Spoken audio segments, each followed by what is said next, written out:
All right. Hello, interwebs. I am kcStranger. These are my mellifluous players and dog. And welcome to the Crystal Tomb. So last time, the party started way in the south of the world, down at the Tower of Innis, and made their way very rapidly, by teleportation circle, as a matter of fact, to the very north of the world.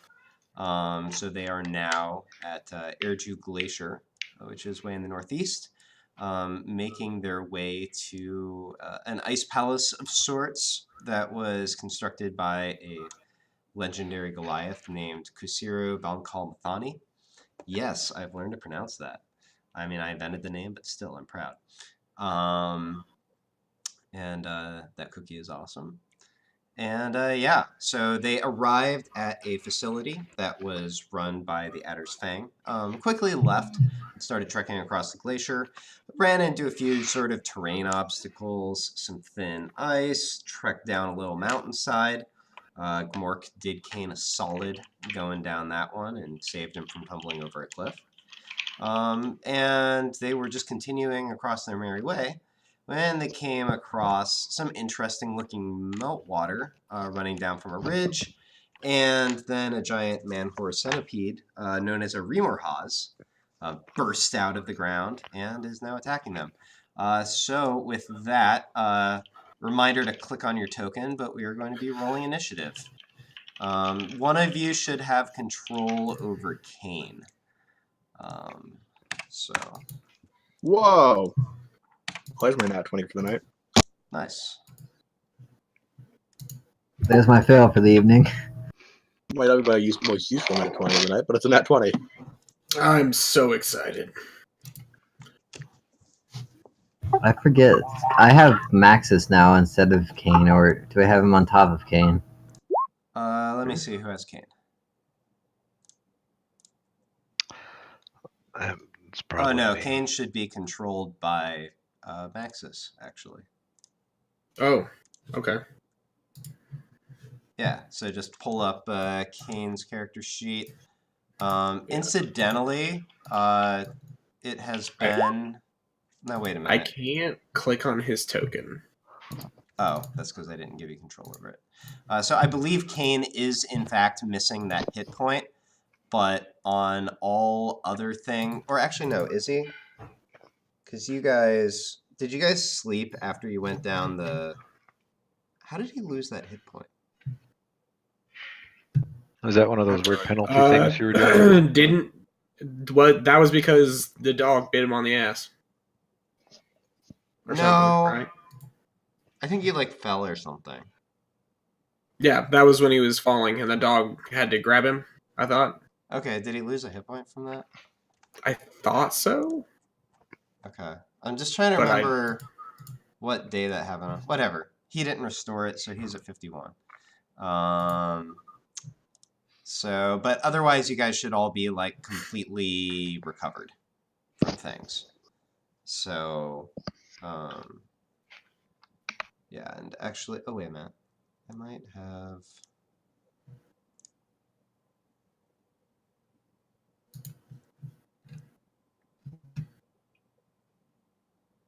Sorry, I'm just... Oh, good God. He's a rogue.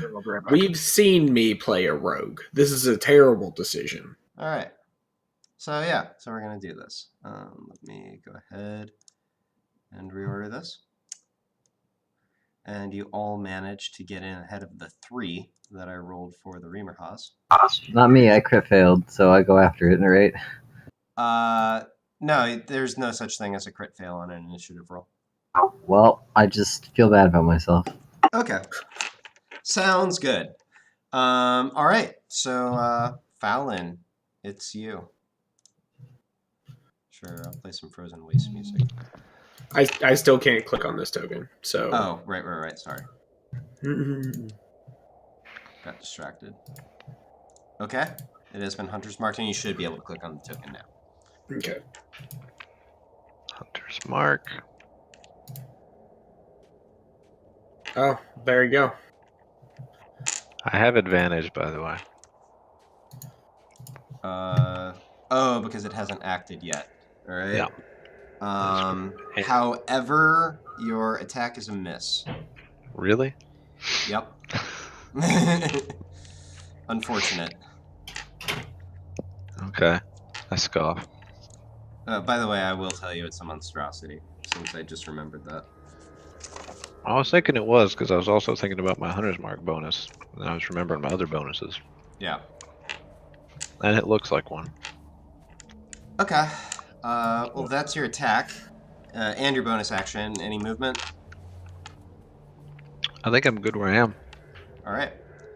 That will bring us to Aaron then.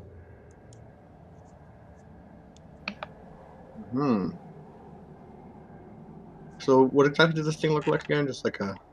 I mean, you can see it. It pretty much looks like that. Okay. Yep. That is the monster manual picture of a Reamer Haas. So. Okay. Rhymes with Santa Claus. But I'm not copyright infringing or anything. Did it storm me out? I actually randomly rolled the weather. No wind, no snow. It's about 10 degrees Fahrenheit. Nuts. That is unfortunate. Oh well, whatever. I will still do a call lightning. Okay. So, Okay. I have to remind myself how this spell works. it's basically deck save. Right. I just. I can concentrate. Okay, It's a so 5 you're foot, actually like. 5 foot thing, So you're conjuring a storm cloud 100 feet and zapping him above in the you. face. Okay, so you can zap, it looks like anything within 120 feet, and it's concentration. That's the thing. Yeah. Well, it's concentration if I want to keep casting it, basically. So. Well, but I mean, like, you may as well try to concentrate on it, and then it... The only thing is, I've learned that I have to mark for myself who's concentrating on things. Otherwise, I lose track. Oh, I see why you asked about that now. Alright. Yeah, it gets bonus damage if it start me out. Okay, so dexterity saving throw. Which... That is not good for it. So 17 damage. So yeah, so above Aaronin, you see a black storm cloud sort of grow. Then a bolt of lightning strikes down from it, searing the Reamer Haas just like straight on the top of its head. And it lets out sort of a mantis-y scream. Anything else, Aaronin? Hold on. I can only do one turn, right? No, like extra attacks, right? Do I? I don't think so. So, no. I will not. Okay, no bonus action, no movement. No, I like where I'm standing. Alright, cool. Where did Gamork? Oh, wait. Kane rolled a 20. Oh. Oh, he just wasn't in the initiative order before. Okay, fine. I'll just Right. put him after Aaronin then. That's cool. Alright, so it's Kane's turn then. I have no idea what he usually attacks with. Is he ranged or does he go in and fight? I'm assuming not because he has. He normally 50 role plays hits. him as a scaredy cat. That's fair. Okay, so I suppose I will shoot a bow. Wait, I can't read this. Nope, that's rapier. Yeah, so I'm gonna shoot this man with a bow, which I get advantage, right? So he gets. Oh, because it's. Yeah, because it hasn't. He hasn't gone yet. Yep. So he also gets sneak attack. Does 26 hit? Probably, but I am checking to make sure about the sneak attack thing. Oh yeah, because you have advantage, right? Okay, yep. So that is a hit. So Kane pulls out his short bow, puts one into the guts of the beast. And then I roll 4d6 for the. Yeah, so roll sneak damage attack? for the short bow and 46 for the sneak attack. 10 for that. And 17 for the sneak attack. Okay, so 27 puts it to 151 or something. Oh gosh. All right. Anything else for Kane? I'm gonna have him. Is this a rock formation, or is that just the ground? So it slopes away from you, up about 5 feet. It's kind of like dirt and rock. Okay. He's gonna kind of go over here, I guess. I'm assuming he has the movement for that. It's not that far. Yeah, I'll allow it. Kane is, Okay. his movement speed is currently reduced if you look at how much weight he's holding. But I'll allow that much. As Kane slips over there, I'm gonna reveal some things. There's sort of like an ice crystal that you can see right there. And as Kane goes over there, that pops to life. Oh. And it is going to You dirty dog. make a... Let me see here.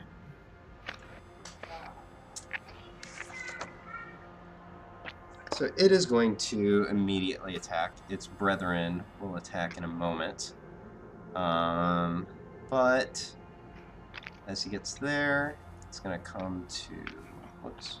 Let me measure this off here. Looks like an ice mosquito. Yeah, that'll work. It'll come to here.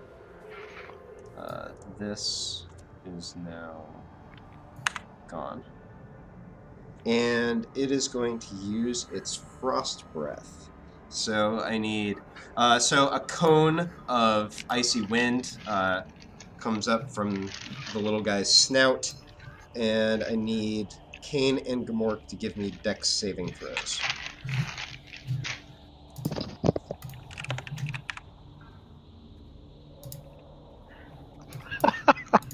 Oh my god. Actually, both succeed. So you both take 2 cold damage. Okay. And then as that happens, just a second. He doesn't have Whoops. resistances on anything, does he? Nothing I'm aware of. Okay. That makes my job easier. 3 more of them are gonna spring up as well. Skanks. And I'll just go ahead and... So basically you notice 3 suspiciously similar looking ice crystals, and as one of them moves to attack, the other 3 do as well. And let's go ahead and add all of these to the initiative.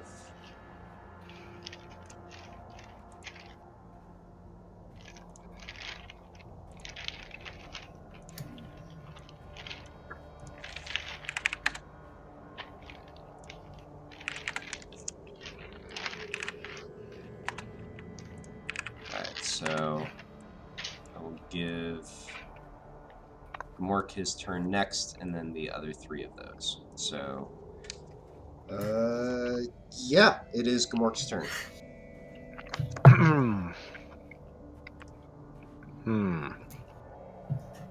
Things are not going like I wanted.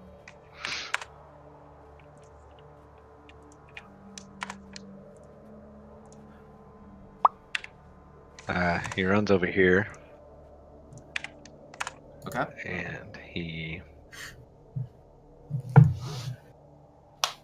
does that. Okay, yep, that's a hit.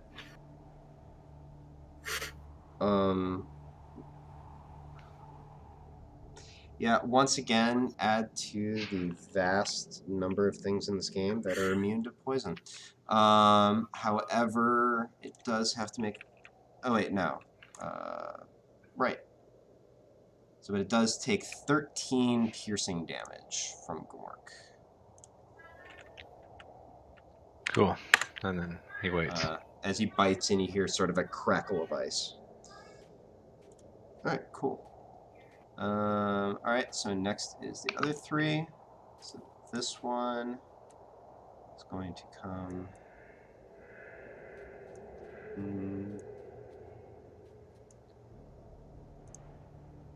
to here. So I need Fallon and Colleen to give me dex saves.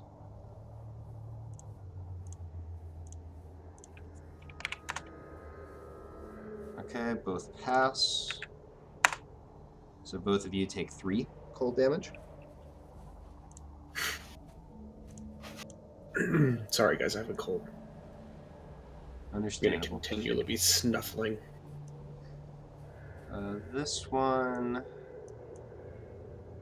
Yeah, he'll do that. Come over here, and I need Maxis and Ernan to give me dex saves.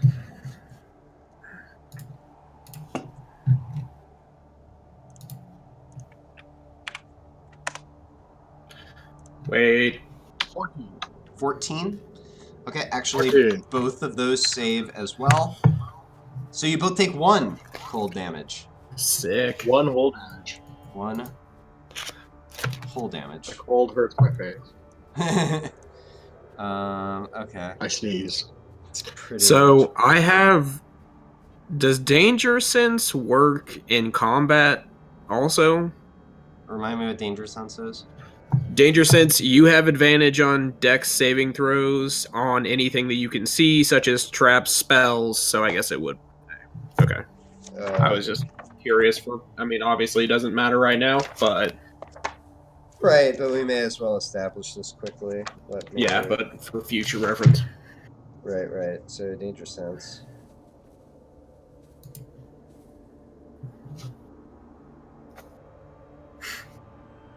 I would say yes. Because this is an effect that you can see. Like, it's kind of like a spell, but it doesn't say specifically spell, so I imagine an innate ability like this would also count. Okay, sounds good. Alright, cool. Let me see. Its speed is 30 feet.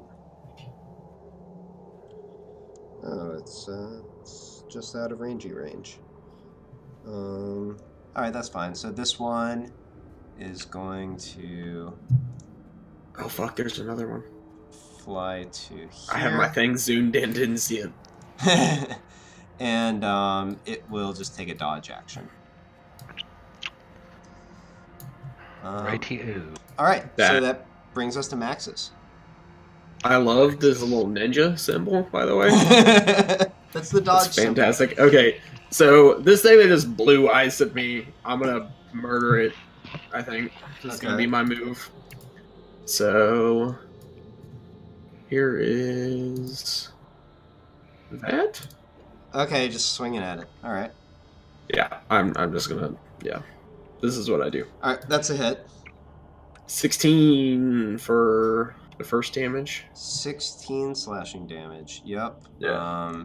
You hear cracks of ice as your axe cracks down on it. It's still up though. Well, that really pisses me off, and I'm gonna go ahead and rage on top of that. Can you rage in the middle of that? I guess so. I mean, I would have done it before, but I forgot about it. Yeah, rage is a bonus action. Yeah, go for it. Okay. So... I've been, for what it's worth, I've been letting people do stuff in the middle of extra attacks, so it's totally fine. I don't know why I questioned it. So, rage gives me +2 damage, and that's it, right? It doesn't give me +2 to hit? Yeah, just the damage. I mean, there's some other effects, but... So, that's technically an 8. And then I think I'm going to hit it with a lightning bolt as well. Okay, so, yep, you smack it for another 8. It is still up. So this is, remind me, it's a dex save for it. Yeah. As Maxis rages, incidentally, you see sort of a storm brew around him. What's the radius on it? 10 feet? I think so. Hold on one second. Why do you hate me? I think I've got it right here as well. Storm of Fury, yeah, 10 foot. Okay. As a matter of fact, since I'm almost up to it. Yeah, so it's sort of an aura around him that crackles with lightning and rain falls through it as well. And you see a lightning bolt sort of dart out from him and strike at the creature. All right, dex save. Incidentally, Colleen, you would be just inside the radius of this, and I think, yeah, Aaron, you're kind of on the edge of it as well. It's not hurting you or anything, but it's very noticeable. I just say, yeah, it says choose a key one creature in my aura, so. Alright, so it fails. Sick.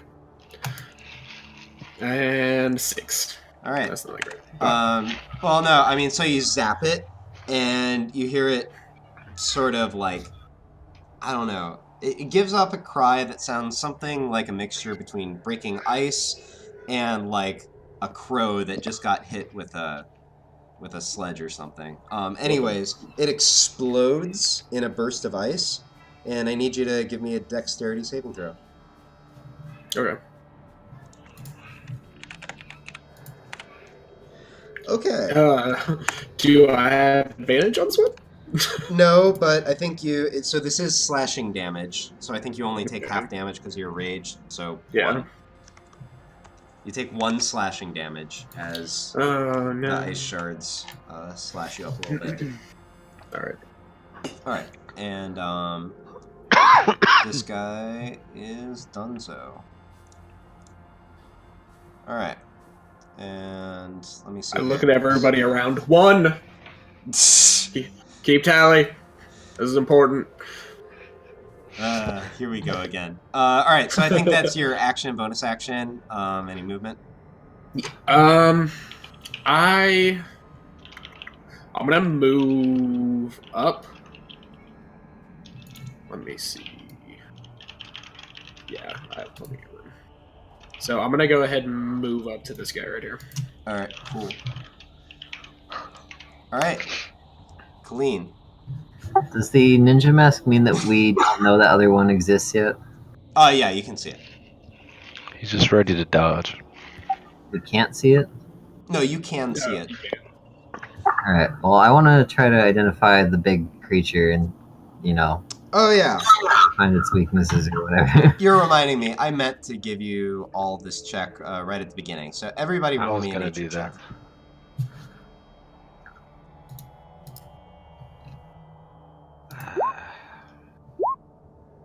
16. All right. Look at these checks. Okay. So Fallon, you know. Wait a minute. Maxis rolled. Oh, that must be. That's for Kane. Got it. I don't know why it's not putting him up there, but. Oh yeah, Aaron, what did you get? 16. Okay. Maybe when I ask for a check, just like type it in the chat so I can see it. That might help. Cool. So Fallon and Aaron, you both do recognize what this is. It's a Reamer Hawes, otherwise known as polar worm. It's just sort of classic Arctic predator. It actually burrows beneath the ground and erupts, as it's doing with you, usually to prey on creatures like elk or even like a walrus or a polar bear or something like that. It's sort of the alpha predator of the tundra. Its body is incredibly warm, which probably caused the meltwater that you see. And you know that its attacks are pretty vicious. Taking a bite from this is not something you want to do. It's been known to just swallow things whole as well, which, although it means you're not chewed up, is not a happy position to be in, given its stomach acid. Colleen and Maxis, both of you, Colleen from reading, Maxis from sort of the knowledge of your people, you also know that this thing is rather, like, when I say its body's heated, that means that if you touch it, you will get burned. So even going so far as to strike it with an axe, for instance, could be dangerous. It's unfortunate. Yeah.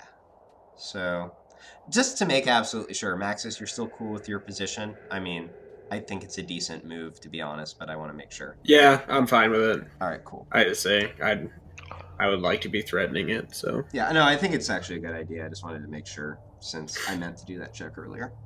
I say I have like 90 hit points. I'll probably not die immediately. Probably not immediately. Okay. So Colleen. So that's all free. That's just things you know as soon as you see it.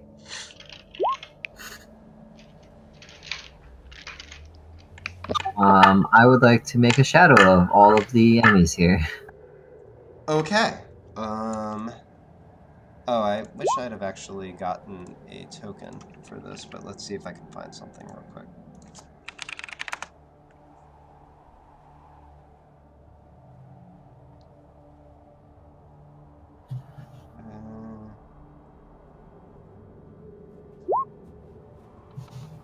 I guess I'll just use this.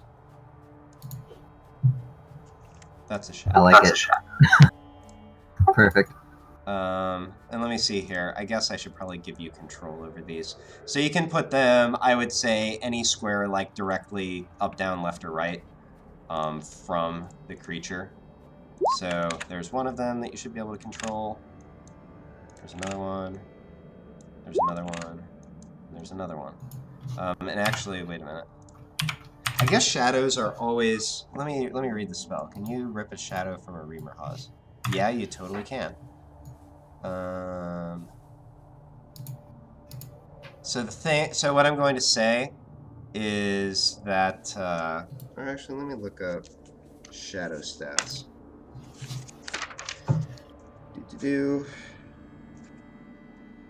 They're pretty low, but they do strength damage, which is fun. Right. I'm going to say that a shadow from a Reamer Hawes would be big. I'm going to say it's at least that big. It still has the same stats as all the other ones. Yeah.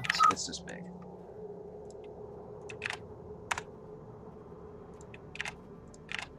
Alright, and let me see here. Roll initiative for them as a group. Okay, so roll initiative, I guess. And it's weird, I guess, that like your ideal roll here is like a 4. But it's what, +2? Been waiting for my turn forever, and now. Actually, Brave, I'm creatures going to diminish. let you decide this right now. Would you rather they just take their turn right after yours? Yeah, I mean, that's probably the easiest way to do it. Yeah, I think that's the easiest too. So I'm just house ruling that on the spot. So they're right there. Okay, so you've done that. Anything else for you, Colleen? And that's concentration. Got it. I just moved a little bit over, and then all the shadows are gonna attack their biggins. Okay, we'll do Reamer Hawes first, and then left to right.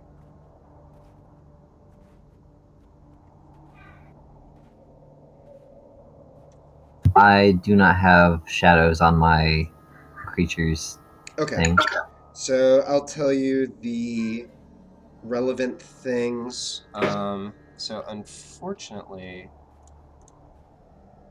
well, okay. So I did not roll for cloud cover. So I'm just going to make this a coin flip to say whether they're affected by their sunlight weakness. Would that change whether you wanted to cast the spell, incidentally, if they were going to have disadvantage on all their rolls because of sunlight? No, probably not. There's Okay. 4 of them, there's 4 of us. I've never used it before. Okay, odds or evens? Odd. Okay, it is cloudy today, so they are not affected by that. So it's +4 for their strength drain. So 1d20 plus 4? Yep.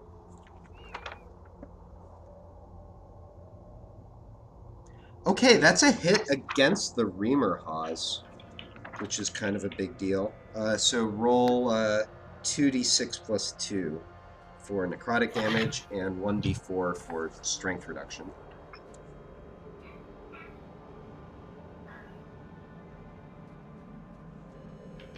Doing good. All right. Wait a minute. 2d6 plus 2, so that's actually 4 damage. Good. Good job, Shadow. And strength is reduced by 1. That will actually make its attacks weaker, I'm pretty sure. Yeah. Okay. All right. Roll for the other shadows.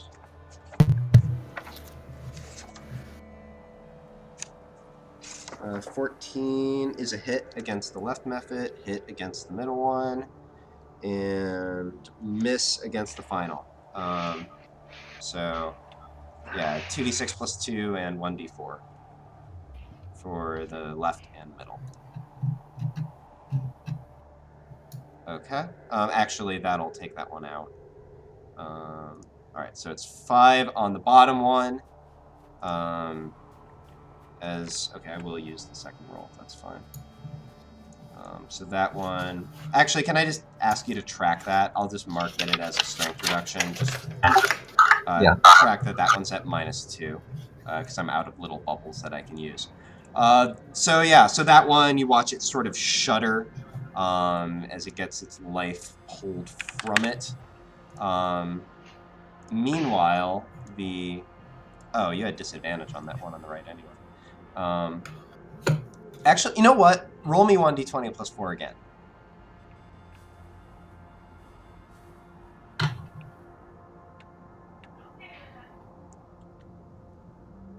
Okay. Never mind. Okay, yeah. This one at the left, though, you do sort of suck the last of its life out of it, and you watch sort of a light dim within it, and then it explodes. So I need Mork, Kane, and Shadow to give me a dex save. Shadow's dex save is going to be +2.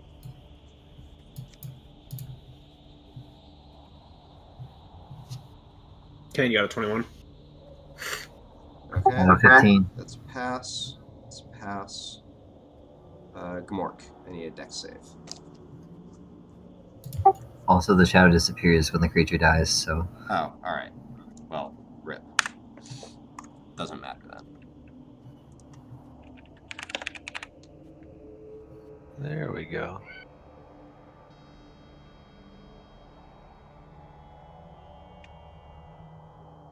Is anybody talking? Yeah, Fallon. No. Dex save for Gmork. Oh, sorry.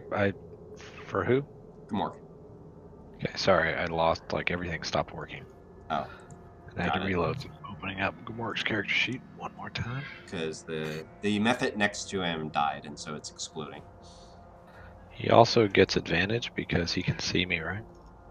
Oh, yeah. That's what I read Is it in advantage? Arcana. Yeah, it is advantage. Okay. On all saving throws when you can see me. Well, starting at 7th level. 1 slashing damage to each of you. To Kane and Gmork. For good measure. Understood. Alright. Alright, so that is Shadow's turn. And now it's the Reamer Haas. So, let me see here. Does this thing... I guess it does, threaten the space.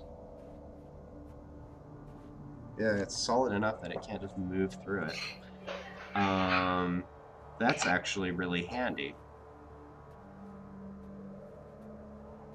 Yay, Shadow Reamer Ha!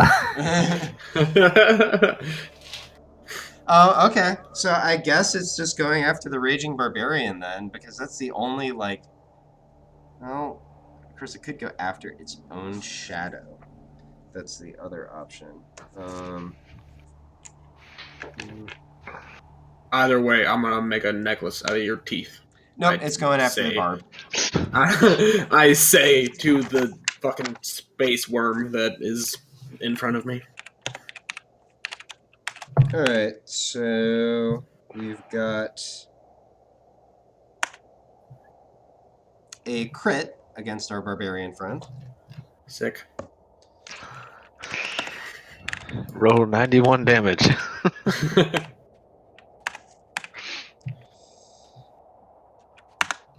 So 65 piercing damage, which I believe is halved. Yeah. So it's actually 32. Okay. And 8 fire damage. Okay. And you are considered grappled. So not restrained, but just it basically it bites, and so it sort of maintains a clamp on your shoulder. Okay. That's irritating. Yeah, isn't it? So I think that's its turn. Yeah. Let's see. Yep, that's its turn. Which brings us to Fallon. So it does. Hold on. Well, I think that's the largest damage roll that I've ever made. I mean, it got halved, but still. I'm shooting the thing again. Okay, this time you hit it. Yay. So 16 plus 4. Oh, wait a minute. Plus... I'm sorry, you're being threatened by this guy. Oh, it doesn't matter. Even with the disadvantage, you made it. Do remember, though, that if you're being threatened by a creature, then you have disadvantage on ranged. Interesting. So I shoot him, and I get the 16, and then he's a monstrosity, so I get plus 4, and then for... Hunter's Mark. Do I need to roll? Roll a d6.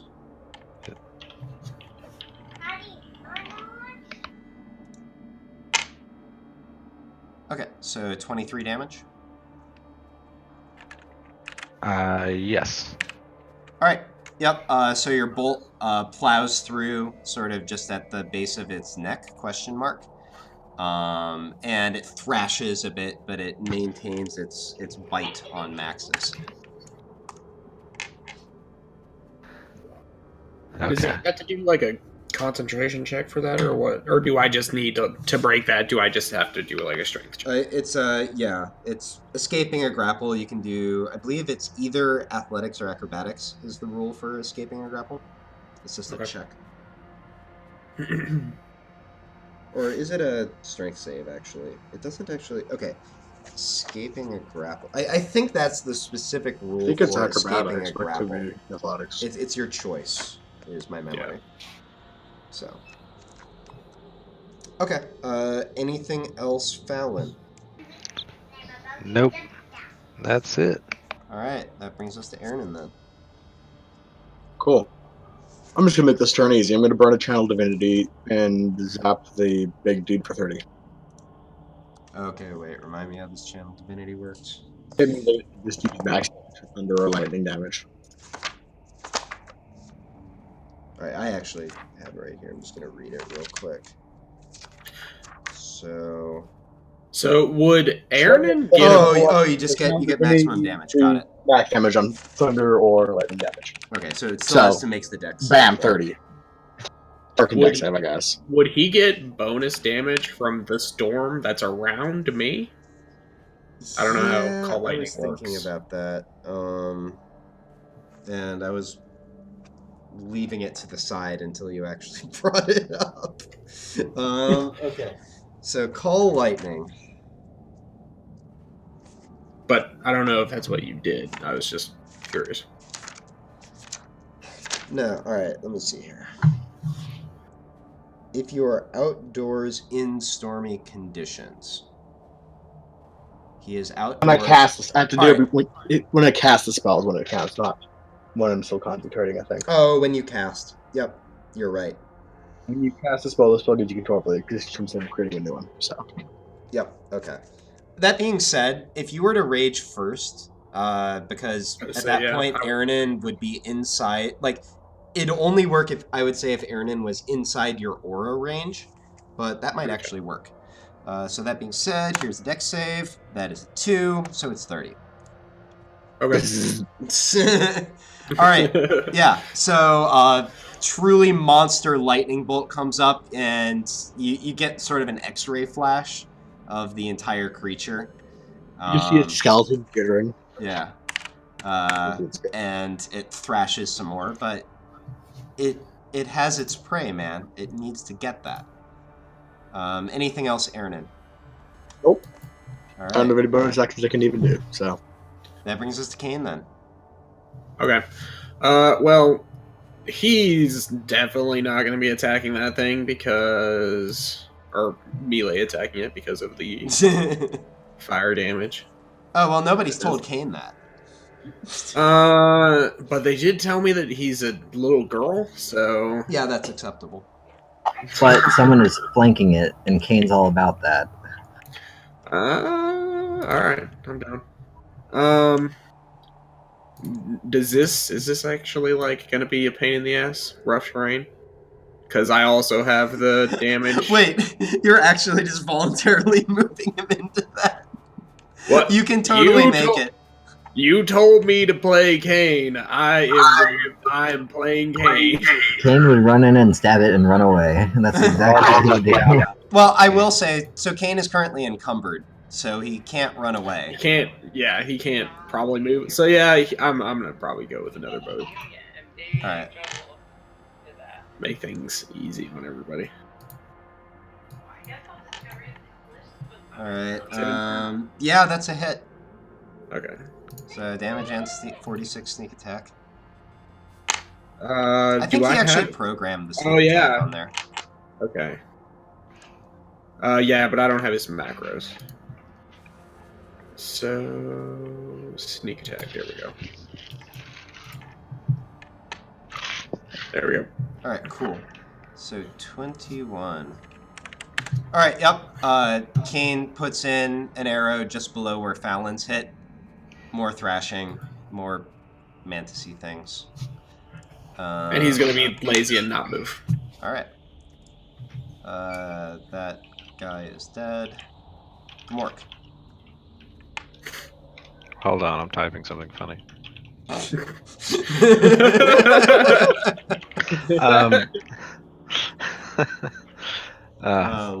my 4-year-old came in here and I muted myself, and she demanded to watch The Neverending Story, which she just saw for the first time. And she was watching it and she goes, "What are those clouds?" And I was like, "Those are the nothing clouds." And she's like, "What's a little boy's name?" And I said, "Bastion." She said, "What about the nothing?" I said, "What about it?" And she said, It's taken over the world." Sorry. Okay, so I actually measured it like running right angles, and he made it just barely there. Okay.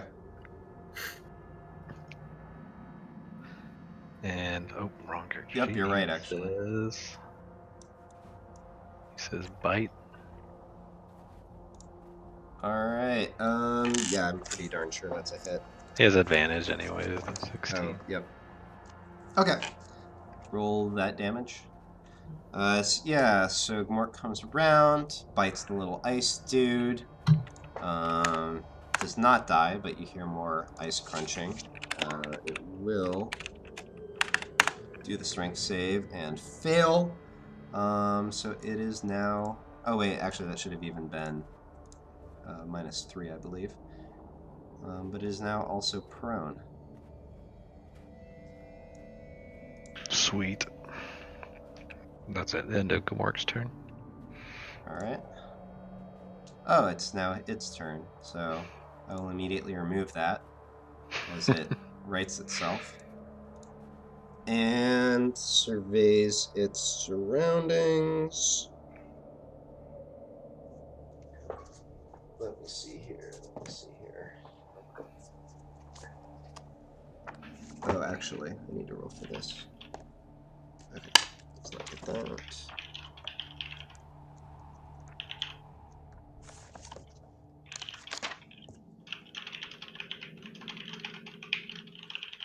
Okay, so it is going to create a cloud of fog. So let me... Otherwise known as a fog cloud. Radius is 20 feet.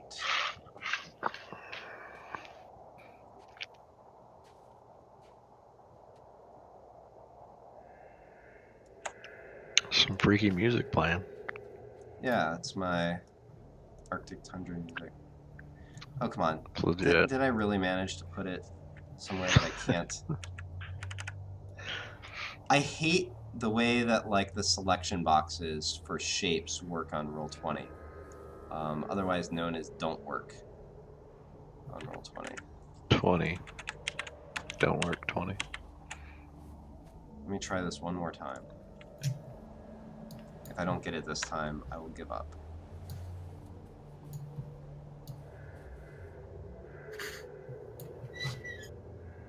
Alright. Now I select this. And where... Alright, you know what? I'm gonna just arrow this thing. So it's gonna create a fog cloud right about... Yeah, cover its retreat. And with its movement, actually, why did I go to all... Well, I guess there's still a fog cloud there. And let me see here.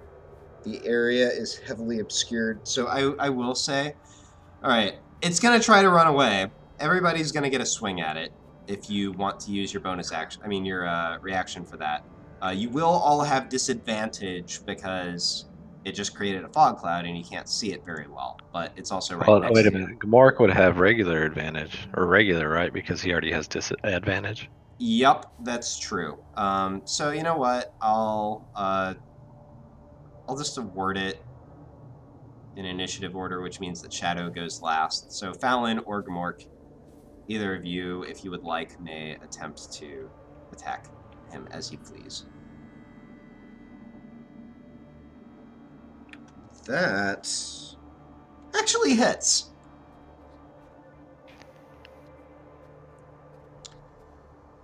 Okay. Is he a monstrosity? No. However, he is at 3 hit points. So Shadow, go! Does Gamork get a shot? I was gonna say, does he get a step away before they shoot him? nope, because that's not how it works.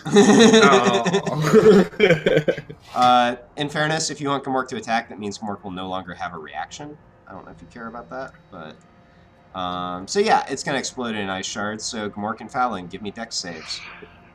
And actually, I went to all that effort, and then I realized that fog cloud is concentration, which means that it's just gonna go right away.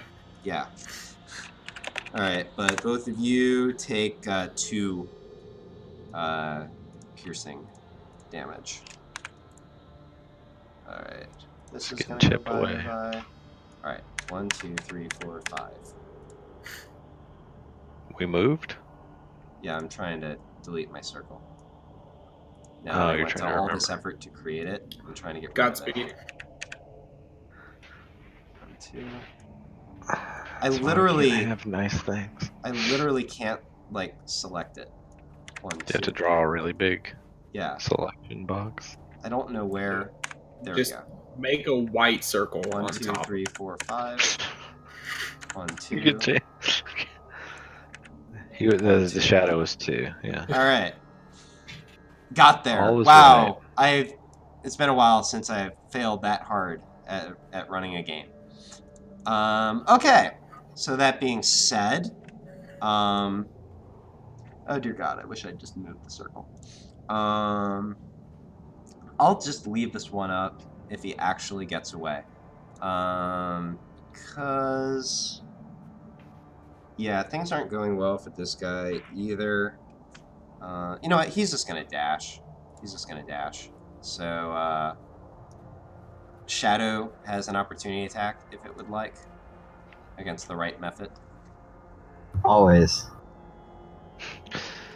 Yeah, guys, our motto is no survivors. Alright, that is a miss. And this guy is just gonna head for the hills. So let's see here. speed is 60. Does that mean his shadow hangs out and gets to attack the worm? No, it can only attack the thing it was created from and will relentlessly pursue it.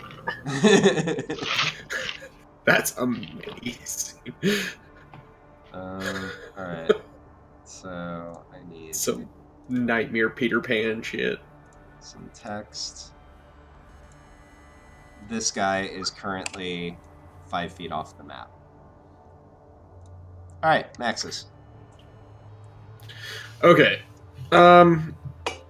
So I think I will start. If I try to break this grapple, is that going to be my entire turn? Yeah, it takes an action to make that check. Okay. Can I still attack being grappled? Yes. And you can even attack normally.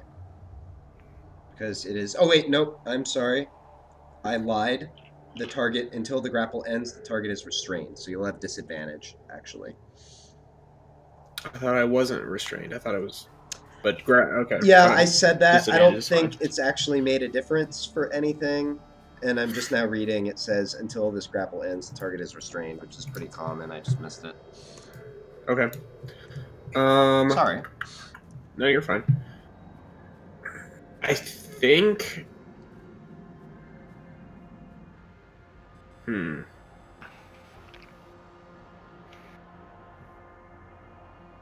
think I'm gonna try to go ahead and hit it anyway. Okay. And I'll use reckless attack, so I just have straight rolls. Okay.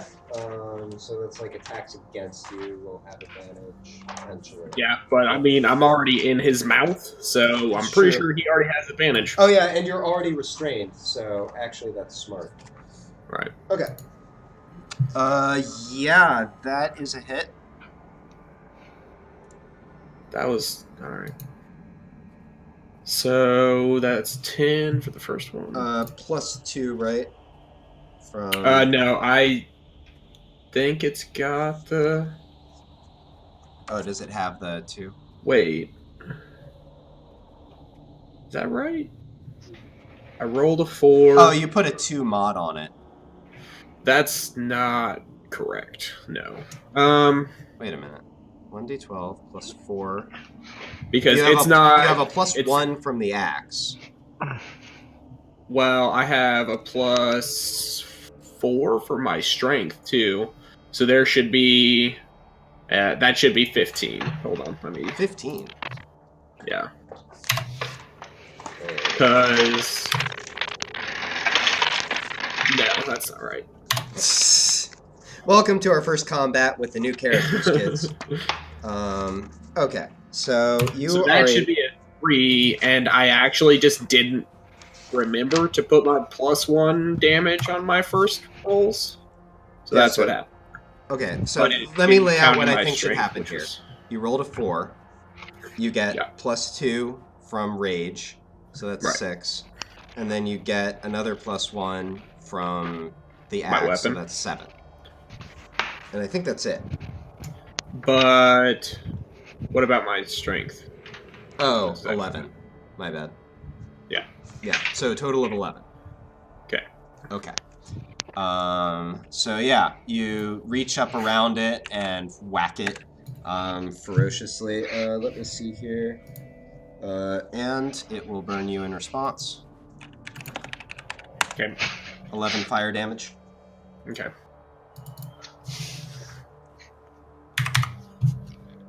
Alright. I will hit it again, and lightning after that, hopefully. Okay, Hey, that hey. is a hit. Okay. Okay, 14, yeah, and that looks is right. correct. Okay. So, yep. You whack it once more, sort of swing around to the other side, and get burned for 7. Okay. Fire damage. Alright, now the lightning, which is just a straight up dex save for it. 10, I believe, probably is a fail. Let me make sure. Yeah, it's definitely a fail, because it's 1d20 plus proficiency plus con. Like, just 1d20. I mean, just 8 plus proficiency is enough. Yeah, okay. So that's an extra 11. All right. Bzzzt. And at this point, you see sort of smoke sort of curling off of it as it gets zapped. But still up. All right. Anything else for you, Maxis? I don't think so. I'm restrained, so I can't use movement. Correct. No, I don't think I want to waste that right now. We're good. All right. Colleen. What's the condition of the thing? It's charred. You see a number of gashes across it. You see some smoke curling up where it's been hit by lightning. It is definitely the worse for wear, although it does not appear to be quite about to drop over. And Maxis is fairly hurt inside. I would guess so, but I don't actually know what his HP is. On a scale of 1 to 94, I'm at 34. It's a weird scale you chose. I mean, the joys of polite I like metagaming. to be different, so... That's the kind of metagaming that I kind of am okay with. Doesn't he take half damage while he's raging from the thing? Only on the piercing part, not on the... Yeah, on any physical damage, but fire damage it's different. Okay. Well, I think it's time to try the thing again, Casey. Okay, alright. I believe it's a spell attack, right? Yeah. Yep. Okay, that is a hit.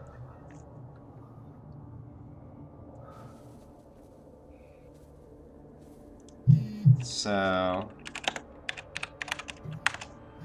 let's see, charisma save.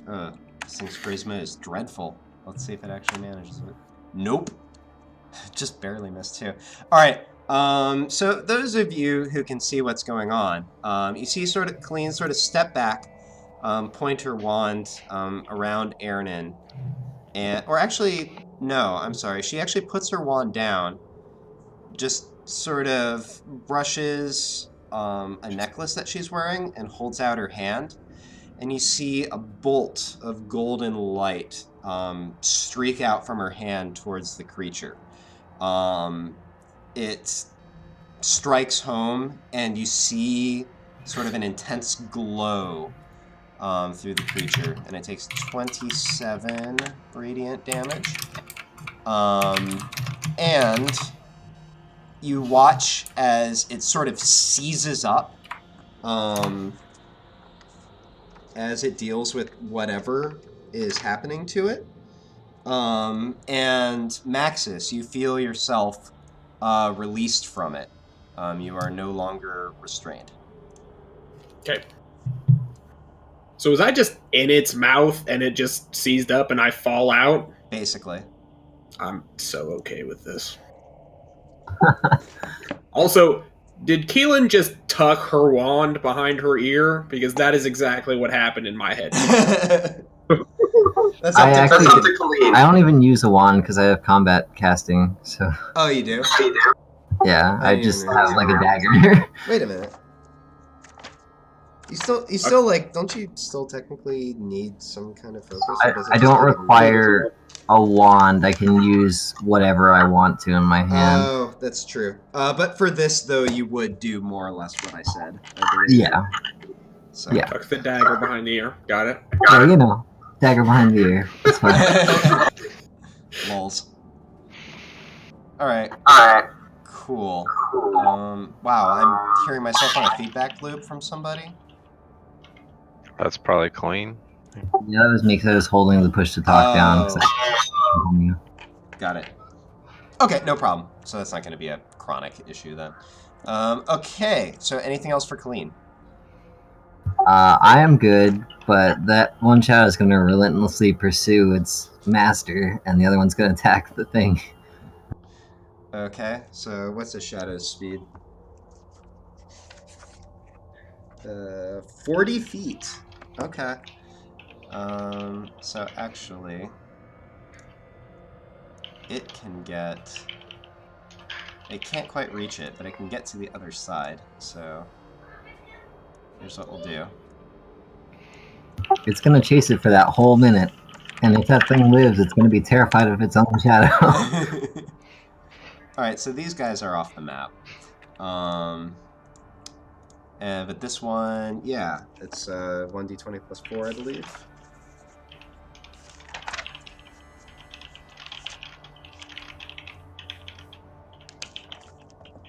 If it's stunned, do I have advantage against it? Yes, I believe so.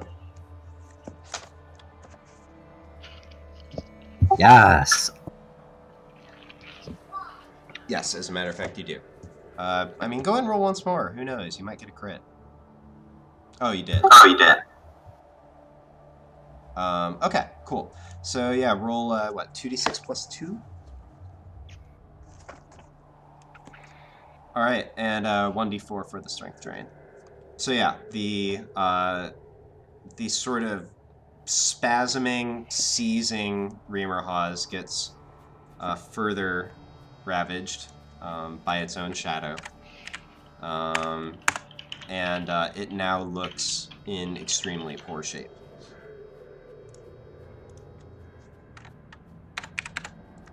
Alright, that brings us to the Reamer Hawes' turn, which, how did I do this? It's stunned until the end of its next turn.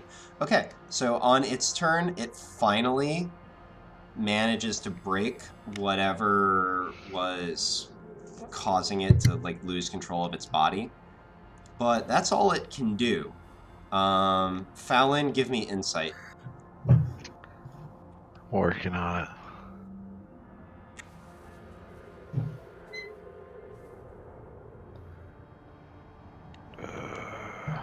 Okay. Wait a minute. Wait a minute. What is insight based on? Wisdom. Hold on. Is there a problem? No, but I might have a thing here. Okay. Probably not. Never mind. It's probably a wisdom save. Never mind. Okay. I'll leave that to the side then. Okay. So, it is Fallon's turn. Okay, it says I have advantage when I'm using Hunter's Mark. Do you have advantage on any wisdom perception or wisdom survival check? I guess. Yeah, this is Wisdom Insight. Okay, never mind. Oh, and that's sorry. to find the creature that you Hunter's marked. Okay, sorry. I was reaching. It's okay. Although, actually, wait a minute. Now that I think about it, does this fall under one of your abilities related to this being a favored enemy? The only thing that with favored enemies is the bonus damage, right? No, there's... I thought there was... You have advantage on survival checks to track as well as intelligence checks to recall information. Okay. You have advantage on certain checks to either track or remember things about your favorite enemies. Okay. Yeah, that okay. Sounds right. All right. It's your turn. All right. Working on it. Yep, that's a hit. Shazam. +4 plus I need to roll 1d6. Uh-huh. Alright. So 18 plus 3 is 21. Okay, well, this is the actually the highest CR creature that you guys have faced, so Fallon, how would you like to do this? It is? Okay. It is.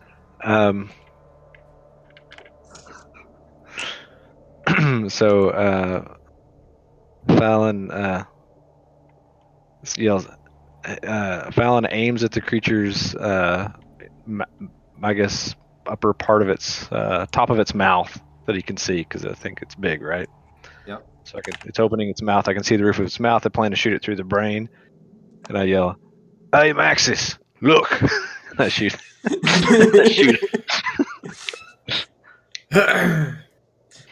You watch and then when it dies, it falls down. I say, that's fine. say, Pup's kills don't count. He's got a separate count. Absolutely not. I just say, I lost count already, man. It was 2. It was literally 2. I'll buy you an abacus when we get back to civilization. And you watch as a Today. spray of fire and blood explodes from the creature's skull, and it slumps down onto the ground. I like that we're having this casual, silly conversation while it's like in its death throes right next to us. We're just... And you ruined the teeth! What are you doing? Incidentally, Why we can't have nice things? Colleen, are you continuing to concentrate on that shadow? Oh yeah. What's the duration on that? Just a minute, but for that minute, and forever afterwards. Shadow. Okay, give me... Alright, we're going to see if you manage to kill it. So, roll 1d20 plus 4 up to 8 times.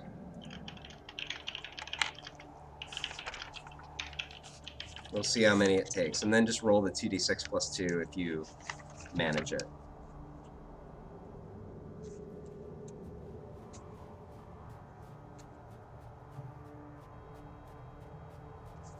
Alright, I think that's 8. Okay, so you made what? 1, 2, 3 of them. So go ahead and roll 6d6 plus 6.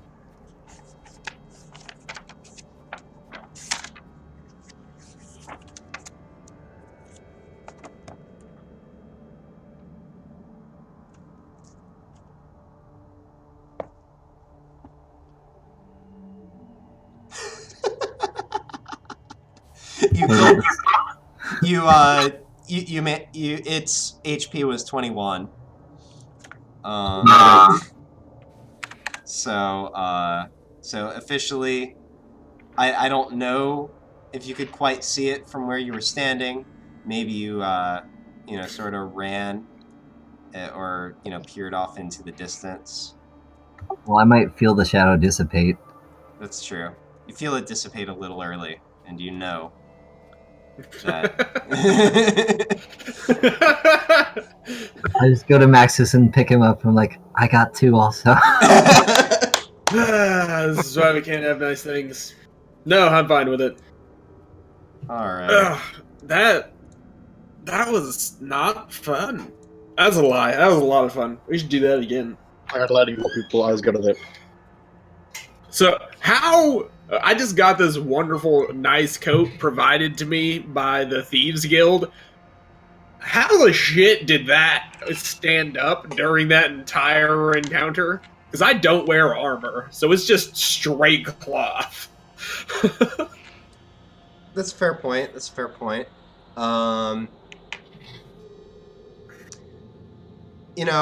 You look over it, and there's some char on it.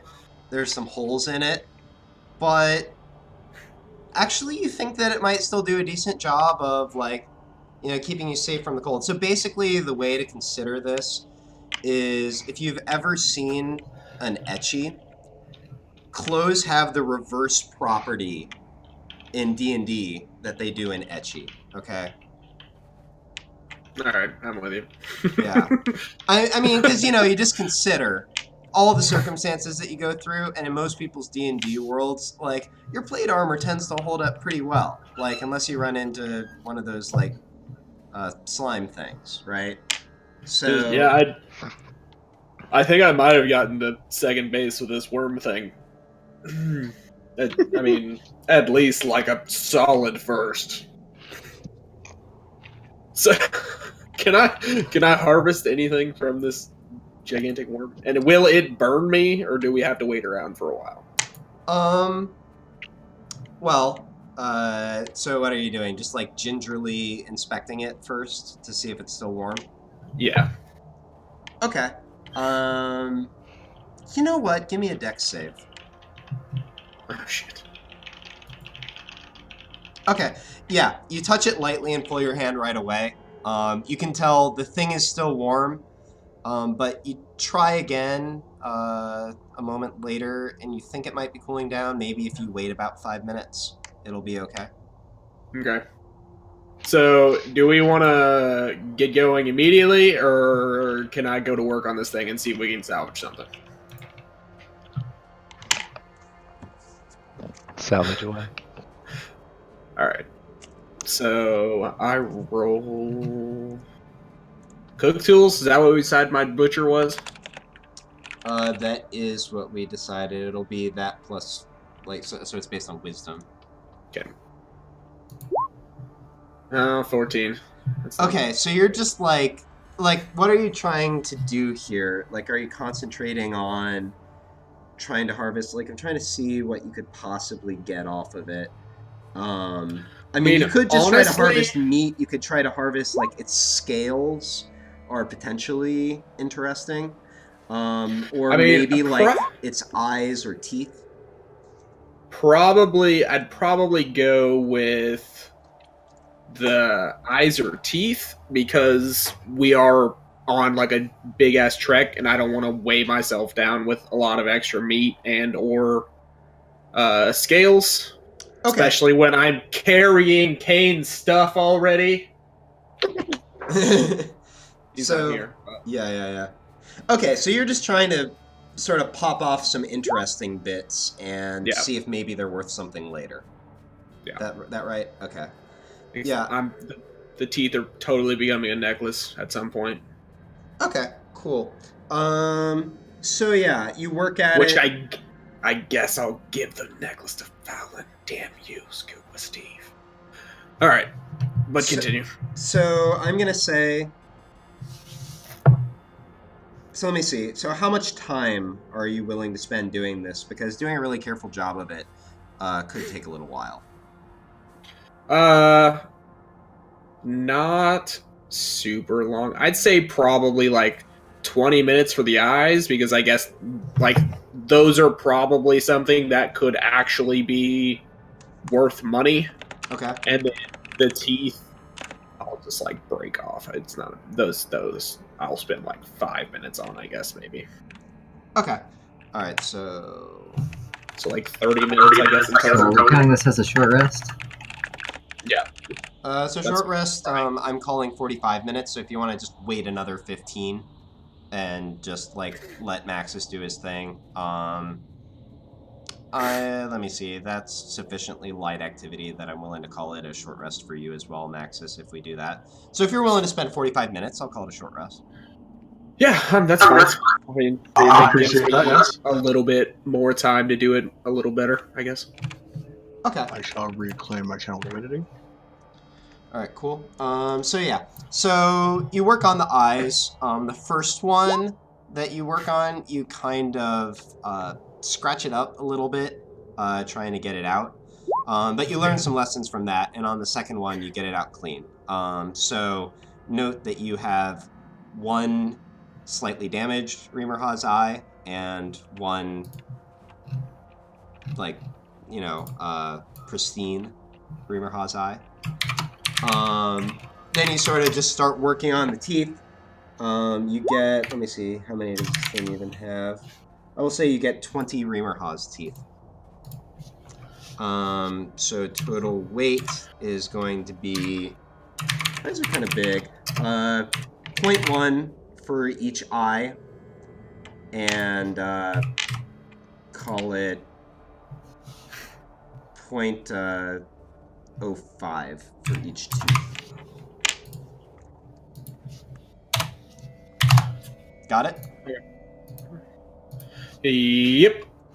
All right. Although I don't know how to spell Reamerha's, so that's super wrong. I'll look it up later in the book. Yeah, I mean, whatever works for you, but there it is for what it's worth. Now, I don't know that you have any way of preserving these, so right now you're just relying on the cold. Maybe you can put it in like a bottle or something like that, but that's probably about the best you can manage. So just keep that in mind if you get back to, especially if you get somewhere warmer.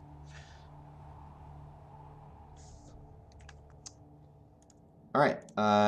Anyone else do anything in particular on the short rest? No. No. All right. Regaining a charge channel divinity. That's all I'm doing. Is this a hit dice rest? Yeah, if you want to. I would like to ask Lacidel if it knows anything about the palace or the gems based on what I've learned from the book. Okay, how do you want to go about... I mean, are you just, like, concentrating on the stone and just sort of trying to will him to talk to you, or... Yeah. Okay, give me... Let me see here. Make a persuasion check. Come on, Lacidel, I thought we were friends.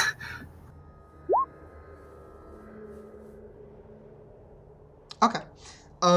Yeah, so you sort of settle down, just sort of pull out your stone and just sort of like you're not quite sure exactly what to do, but you just sort of strongly think in that direction. And a moment passes, you don't really think that anything has happened. You sort of stretch, glance back over your shoulder, and sort of beside and slightly behind you, you see this again, this boy of like almost indeterminate race, sort of leans back against the stone and gives you a small wave and says, "Yeah, you called?" Well, I don't know if this is your area per se, but do you know anything about the stone from this book? Am I alive? He's sort of... Hello? Hello? Hi. Hi. I don't know why Discord decided to take shit, but and maybe it was just my internet actually, because I need to probably reload Roll22. Okay, well, in the classic words of Verizon, can you hear me now? I can. All right, cool. I'm gonna go back to clean then. Lacidel sort of leans over Colleen, sort of flips through a few pages of the book. He's like, "Oh, you must mean the reference to the pink stone." Yes, that one. Got it. Well, to be honest, I never paid too much attention to the other ones, but sounds like the right description. Could just be a non-magical pink stone. Frankly, there's not a lot here to go on, but seems legit to me. Was there another little boy living in that stone? It's been a long time, and I'm not entirely awake yet, if you understand. But, if it's one of us, then there's probably someone reasonably like me. And he winks. That's sort of exciting. Is it now? How do we awaken you? It just takes time. For now, just keep doing what you've been doing. Well, there has to be something more in terms of creation that we can strive towards. He sort of leans back and thinks for a moment. Only thing that I can think of is that chamber that you went to before. I woke up quite a bit then, if you understand. Do you know what I'm talking about? The chamber where we were assaulted by the tentacle monsters. No. The one behind Tovrith's palace with the large pillar in the center. Yes, the collection area, the vault where we're supposed to gather all these. Yes, exactly. I'm sure that if you brought us all there, something would happen, although, frankly, I don't remember entirely what. Well, that's rather curious. Look, it's one of these... Creation magic was in full swing, if you will, at the dawn of time, and it hasn't really been a thing for very long. I I think you carried me for a while before anything happened, yes? Yeah, that's true. For 9 months. Whoa. Actually, it was less than that.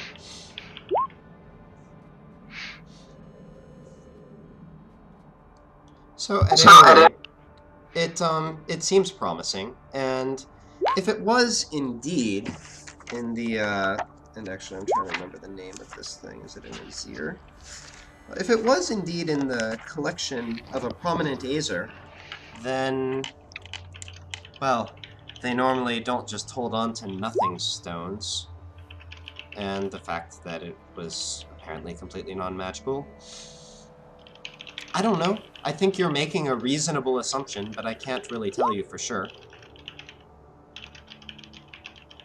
Well, please watch over me, and we're going to have another adventure here shortly. Right. You're going to General Kasiru's palace. That's the place. I don't know anything about it, but good luck. And he winks again. Well, keep an eye out for me, will you? He says, sure. And then he springs up, and you lose sight of him for a moment till you look up, and you see him with sort of very exaggerated motions, sort of just like peering out over the tundra. He's like, I don't see any more polar worms from here. Thanks, Asadel. Sorry, I'm kind of a little smart aleck. And there's sort of a swirl of smoke, and he disappears. He's so precious.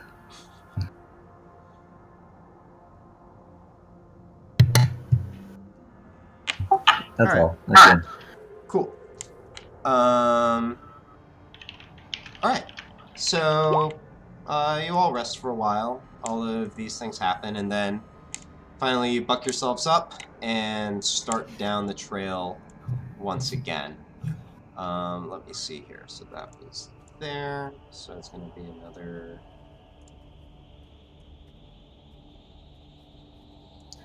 How long? How much farther do we think we have, Bella?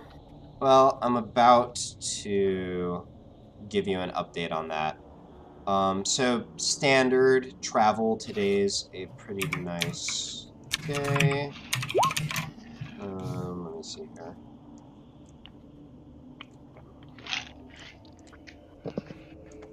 Okay.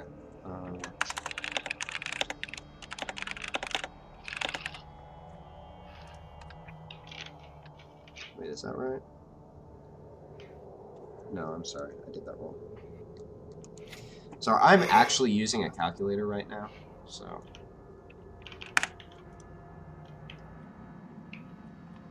Okay. So.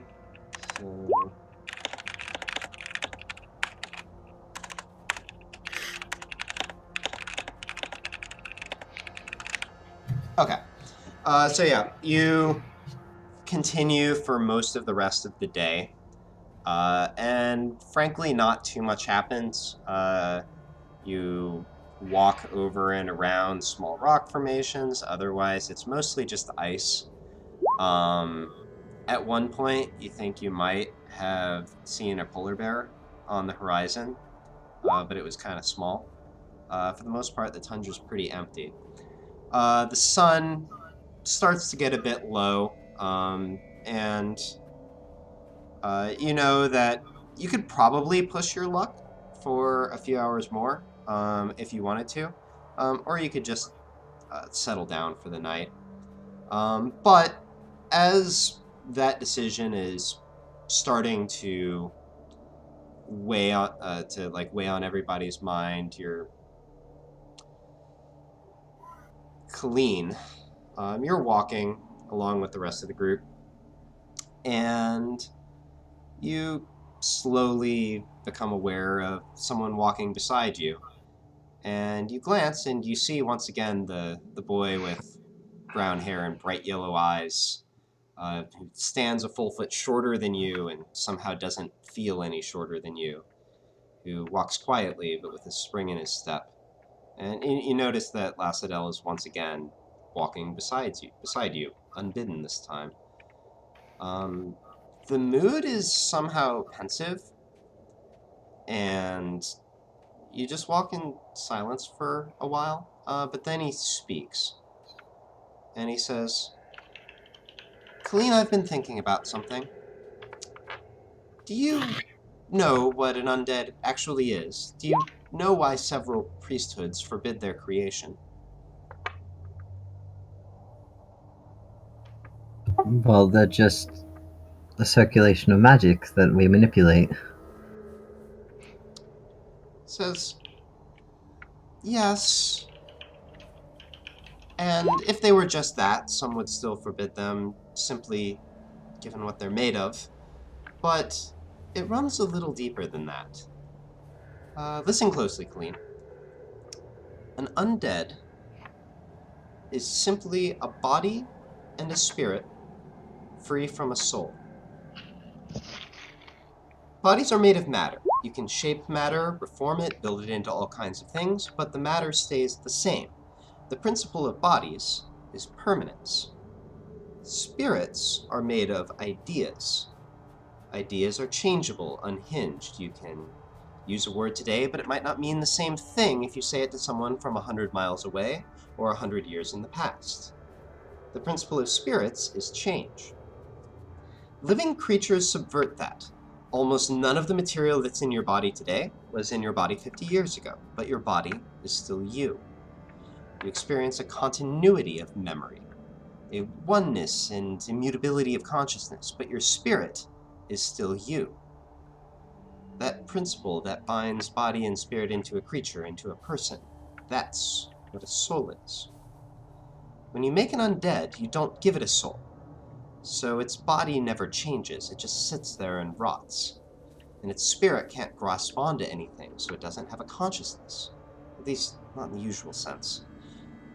That spirit had to come from somewhere, so the more intelligent undead, such as vampires, need to feed on some principle of permanence in order to survive, thus blood.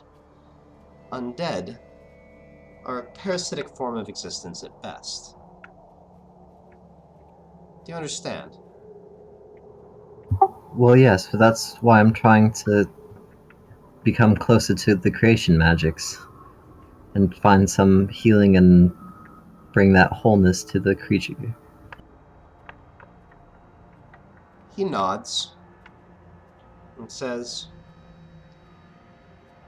sometimes I doubt the wisdom of what I'm about to do.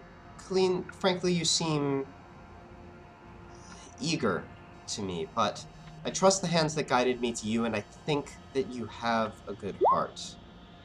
So, I'm going to show you a few things. Actually, now might be a good time to suggest that your companions take a quick break. Hey guys, can we stop here? I have something urgent to take care of. What kind of urgent? Balance it. There's cover here. I mean, I don't know where you're planning to do your business, but we're just kind of in an open area. Yeah, right here's kind of lame. So, Well, yes, you can be lame over here, and I'm gonna be lame over that way for a minute. Fallon's indicating he thinks you need to poop. Colleen did sort of point towards a pile of rock and ice that's to one side of you. Prime real estate right there. I'm so sad that he's not in Roll20 yet. Alright, so is Colleen getting her moment? Albeit with some, Yeah. Yeah, because I had probably just started a fight. no worries. Okay, so Colleen, you sort of steal away as the peanut stand gets rolling. Or peanut gallery? There we go. That's the expression. And sort of wander a few steps away towards this, like, pile of rock and ice that, what's his face? Lassadel, sorry, mentioned. And he stands next to you and sort of points at the ice pile. And he says, "Look closely, and go ahead and give me a perception."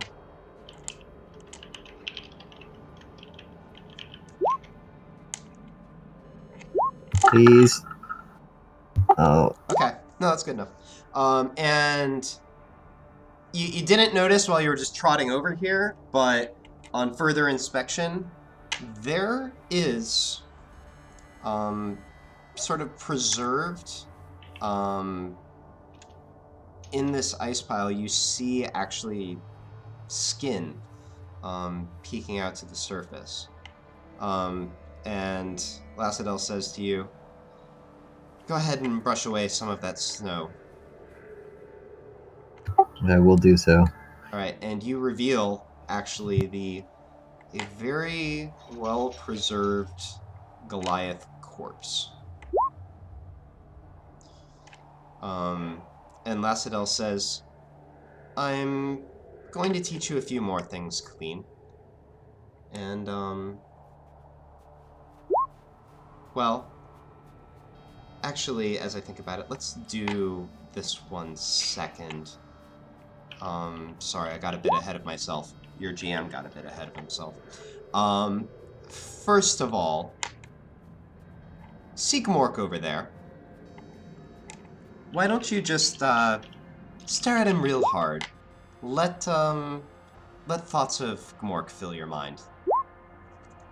Aw, good work. Good morning. Alright. And as you do this, there's sort of a bit of a sensation, almost like coming up out of warm water. Fallon, so if you're currently talking with Gmork, what is Gmork thinking and feeling right now? He's he wants to keep moving because he's cold, Okay. and I'm trying to explain to him that we have to wait. Okay. So he's slightly frustrated. Okay. Colleen, from... You're not immediately sure where, you get this sense of impatience, of wanting to move on. Like, why are we waiting here? Can't we just get on with it already? And then you realize that you're kind of inside Gmork's head. You have access to... Do you have access to Slack? Yeah. Alright. Slaxus. Well, whenever I have multiple paragraphs, it makes communicating things over Roll20 very difficult. So you get access to that ability.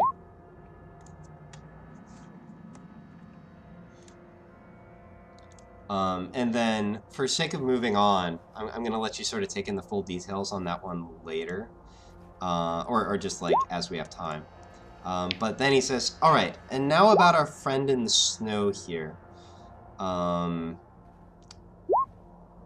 You've made undead before, but I'm going to show you a different way.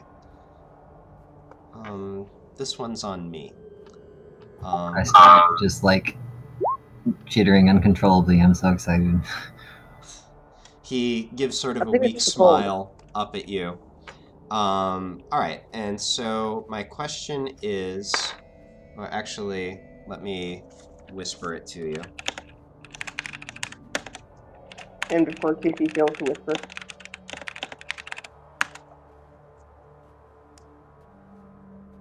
Oh, he succeeded. What is the significance again? Sorry, I was reading the thing. Oh, just I whispered you in Roll20, so just pick one of the options that I gave you. We'll do the first one. Okay. So you will get option 1 on what I'm about to slack to you. And have fun reading this one. But what actually happens is that you sort of reach out towards it, and you feel sort of the familiar animate dead spell, but something's different about it. And when this Goliath rises up out of the ice pile, he seems somehow more intelligent, more whole than a usual undead. And Lassadel says to you, that will provide your undead with a soul.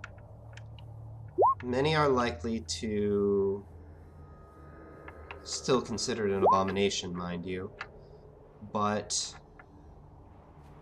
not so much as they might believe.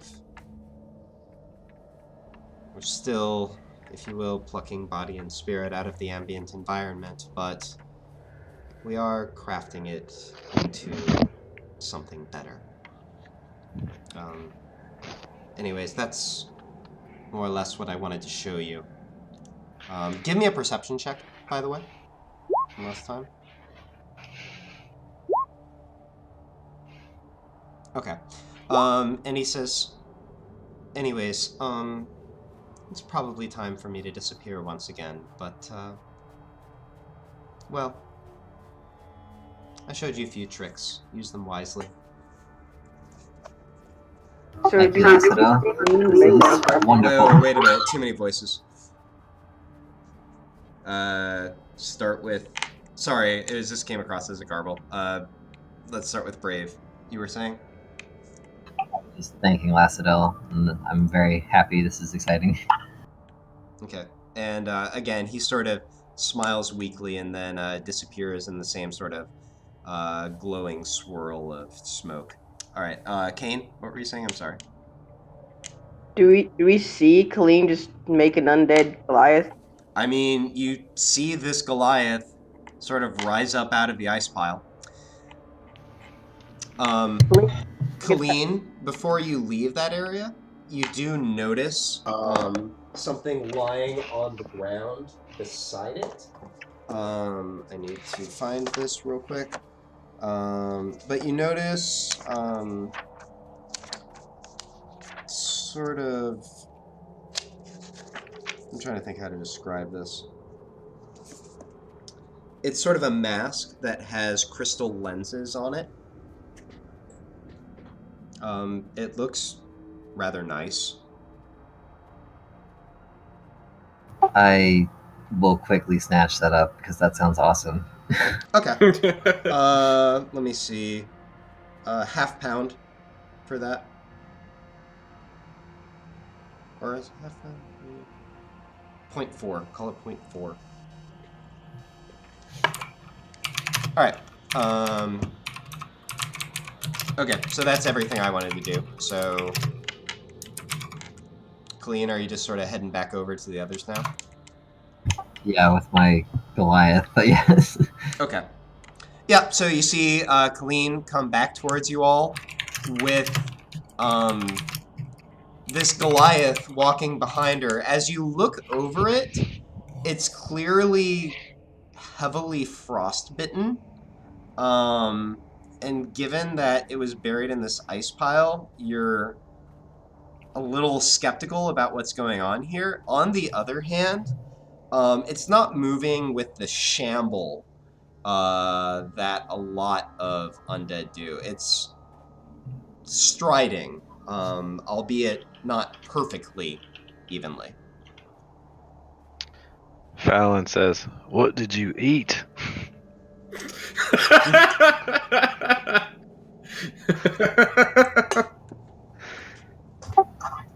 I just figured a proper guide would be useful to us. Where did you find a Goliath? I mean, my people come here all the time, so that's not that significant. So you found a dead one in the snow. Exactly. And your first reaction was to bring it back to life? For directions. Can it talk? Talk about your brazen use of necromancy, Colleen. I'm fine with it. I gesture to it and say, "Can you speak?" So if you actually read the ability, there's a. I sent you a huge amount of text, obviously. So the answer is no, but when you ask it if it can speak, it sort of shakes its head, looking almost as if it wanted to talk, but not doing so. How long does it last for, Khalid?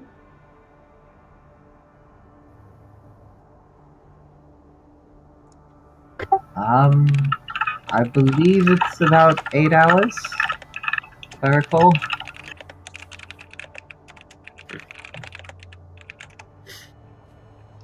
Normal animate undead, I think, is a whole day.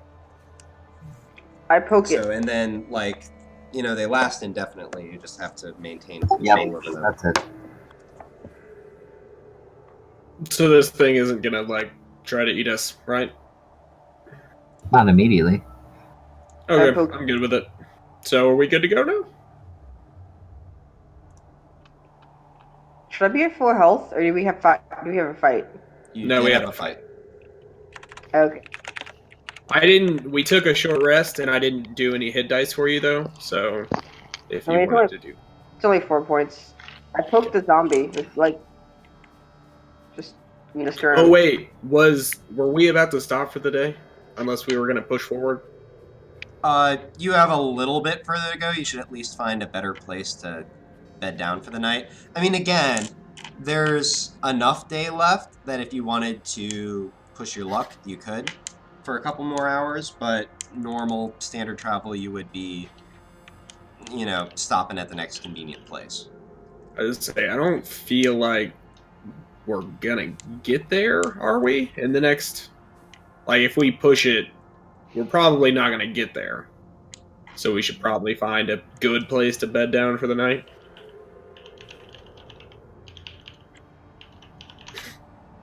Yeah, you're further away than that. You've got at least about another 10 miles to go. Yeah, so we might as well find a decent spot somewhere out of the weather and or wind. This place is fucking far. This is like fairly inland, so it's a ways. Wasn't it? Wasn't it in like the middle of the deal? So, I mean, if I draw it on the map, you know, you've made a journey something along the lines of like this. That's not perfect, but. Mm-hmm. And you guys live here? This is like some pretty shitty land. No, we live over there, and I point towards the mountain ridge. Does land improve? Mm-hmm. Oh no, it's don't get me wrong, it's pretty shitty land for the most part. That's a solid call. Do you guys like just not invade people for more land? I feel like I'd take some other land. We chose this land in the beginning. Why would we can't, you just don't invade other places. What's wrong with you? Why would you choose this land? Because why would the halflings choose their land? Or anyone choose a land? It just is what it is. It's land. This is not comfortable land, but it's fine. We don't. No, it's fine. When we go find Kane's house, you can crap on it. Don't worry. Ha! Joke's on you. I don't have a house. I assume that he was orphan / homeless. So. Ha ha! Joke's on you. That is it though. I pat him on the head. I won that. All right. So you guys are stopping at the next convenient place then? Yes. Yeah. All right. So you travel on for about another half mile, and you find another little sort of rock outcropping that makes like what could generously be called a cave, or less generously just be called a sheltered area.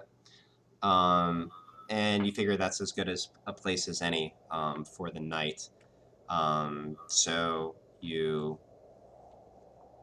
yeah, what would you? I don't even know. Would you be able to build a fire in a spot I like just this? say Probably I don't not. think we could build a fire unless we brought wood, which I'm pretty sure none of us did. So Yeah, probably not. That being said, I imagine that. Let me see. Does Colleen know a light spell? I know Nope. light. Nope, absolutely not. Okay, Aaronin does. I have 9 torches. Bam! So Aaronin probably, sheds some light for you guys to do any evening work by that you need. I make a snowball and I cast light on the snowball, like a big snowball, like snowman size. I have something up. Sparkle. Can I hide snow in Fallon's bedroll You want to do this? while he's off with his salts? No one's doing salts. You're not doing salts? Fallon, I what wanted are you to- doing?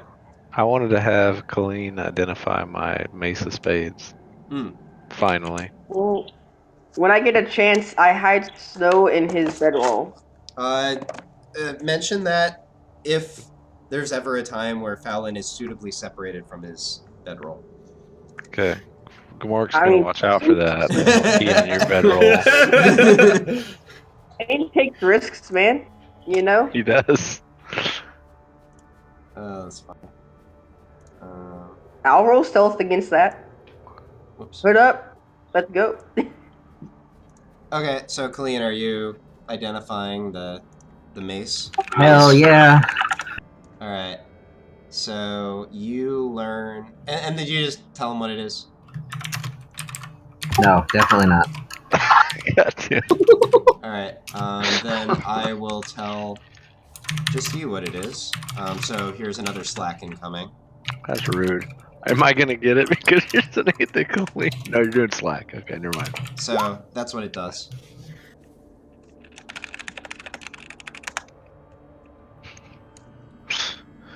So as I'm waiting, say, so what does it do?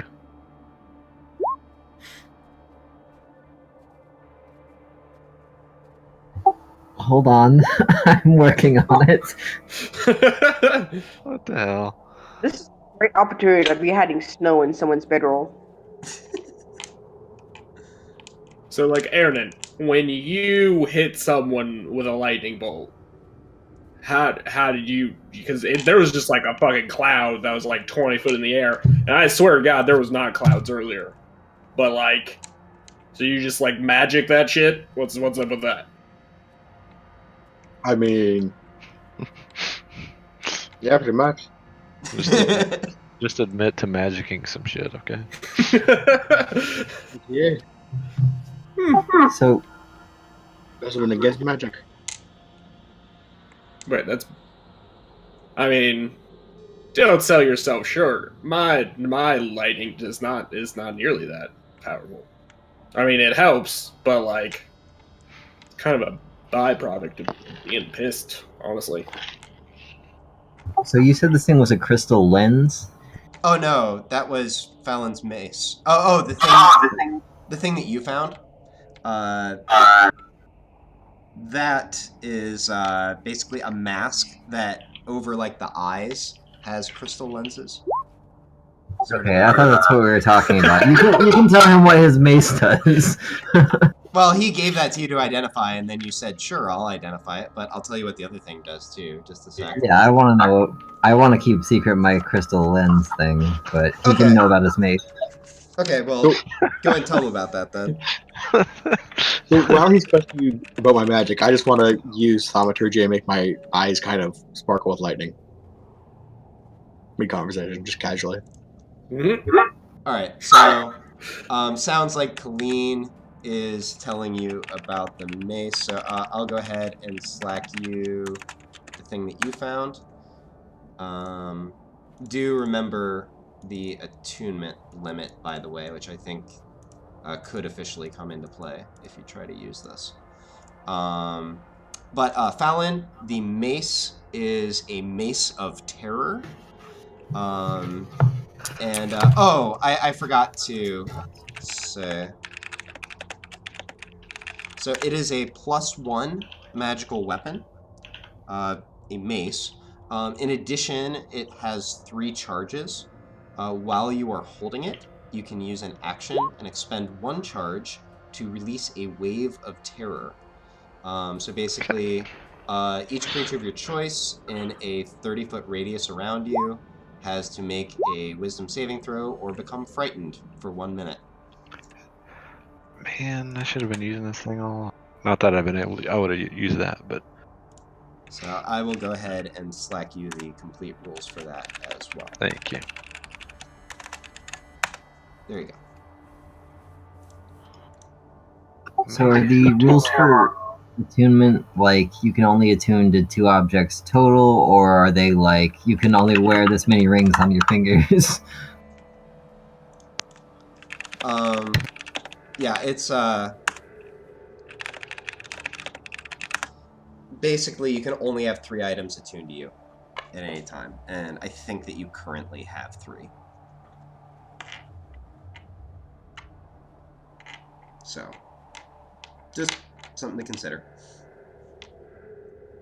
I have my cloak, my 1 wand, and what's the other thing? The brooch that protects you from force damage.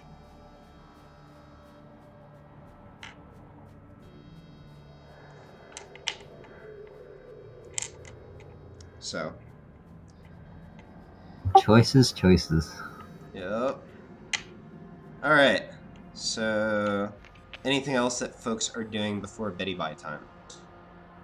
No. I mean, are you just going for it? I'm just checking out my new mace. He was talking to Colleen the whole time about his mace while he's over there doing that. He well, first of all, the mace is like in his pack. So he like takes his pack, which his bedroll is going to be right by, gives it to Colleen, sends her off that way. I mean, if you want to try to exploit the brief window where Colleen comes back and tells him what the mace is, you can totally do that. Did he not put out his camp before he went to go talk to Colleen? Put out my camp. Do you mean like roll out my bedroll? Yeah, or just put the backpack down. Why? Like I don't. First thing I do is like put my backpack down. You when know I get what? somewhere. You know what? You know- Actually, Kane. Sure. You know what, Kane? Make me a charisma saving throw. Oh no, I forgot about this.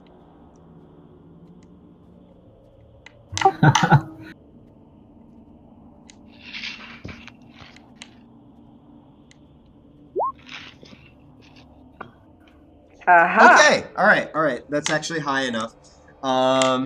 You feel a twinge as you're going to do this, but then you say, "No, I am having some fun for once." And you wait for a moment where Fallon is just a little distracted, and you have your snow ready, and you go for it. So Fallon, give me perception with disadvantage. Gamork, give me perception. Let me see here. Gamork's bored. Gamork, give me perception with advantage. And Kane, give me sleight of hand. Wait, not stealth? Wow. I swear to God. That's the dumbest shit. Oh my God. And Kane rolled a 2. Oh man. This is so stupid. All right. Why even have bonuses? So yeah, you shovel some snow in Fallon's bedroll. And Yeah. and you did get away with it because there weren't any meddling kids. Gamork got distracted by a bug. I don't even the know what snow. Gamork got distracted by. Gamork, I don't know, was Maybe he was eyeballing that new creature thing, the dead Goliath. yeah, there we go. Squeaky Toy is Gamork's new name for him. Alright. After that twinge, can I like talk to my conscience, please? Sure, you can think forcefully in that direction. Alright, hey now. Everyone's doing pranks. Come on. It's just friendly pranks. Why you gotta be Oh, Okay. forceful. So you don't know. How shall I put this? It's not like you actually see something, but this is the general sense that you get back. Okay. Can I roll to have watched this happen? Sure, just give me a perception. All right, sick. I'm missing my player handbook. Yeah, you noticed the whole thing. Kane All thought right. he was sneaky. He wasn't really that sneaky, but the other folks were distracted. I say he just waited and then just like threw snow. It was mostly just that he picked a good moment. You just raked his foot. To... So, all right. Anyone else do anything in particular before bed? I'm trying to set up my new weapon Oh, okay. in my character sheet. I'm gonna go to Aaron.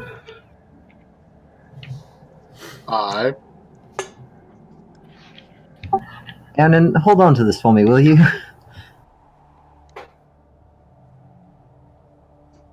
And I give you that. Why?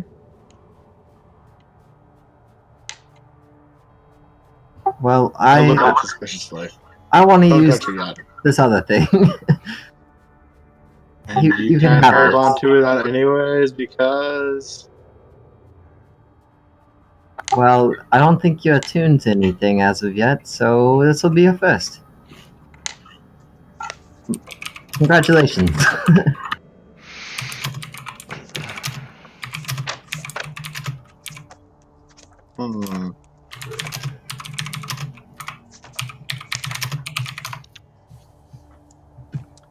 For what it's worth, if you are indeed accepting that, I have the...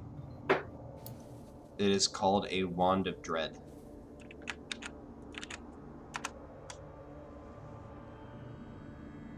I have a question. wands aren't usually my style. For what it's worth, I just double checked, and most wands are usable by clerics. So it would be totally use fine. Does I will not use that though. Yeah, it has to be a spellcaster. Well, it was a joke regardless, but I don't think. Okay, whatever. I guess I'll take it. I mean, if nothing else, you can sell it. But That's true.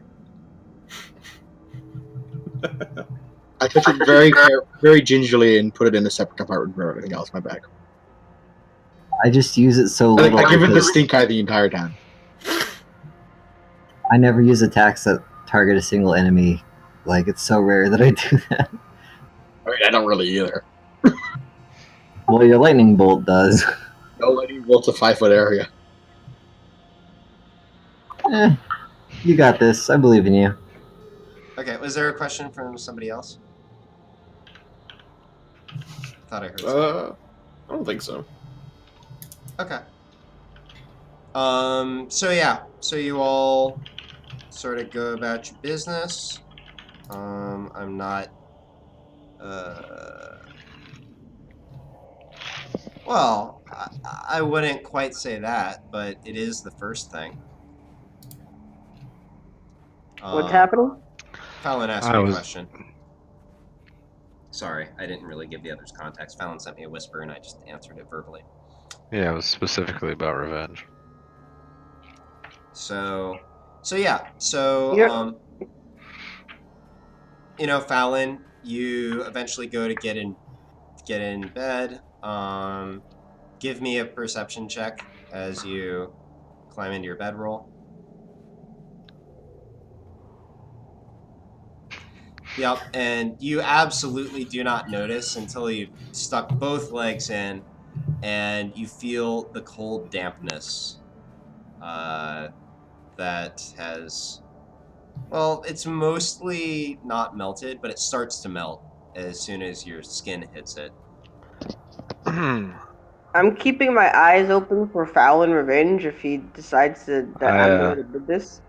I purposefully curse and listen for a giggle. I'm a professional. I'm not gonna giggle. Just a second. I'm sure there's a. Give me a charisma saving throw. I am a professional, Casey.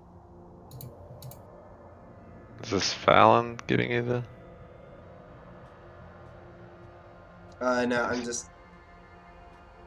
Do you want it from me? No, okay, Fallon, give me perception. What did you I want? am a professional, Casey. Oh, that was... Never mind.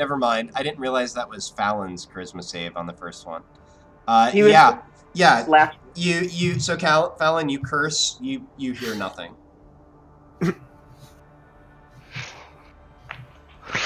I take a mental note. All right.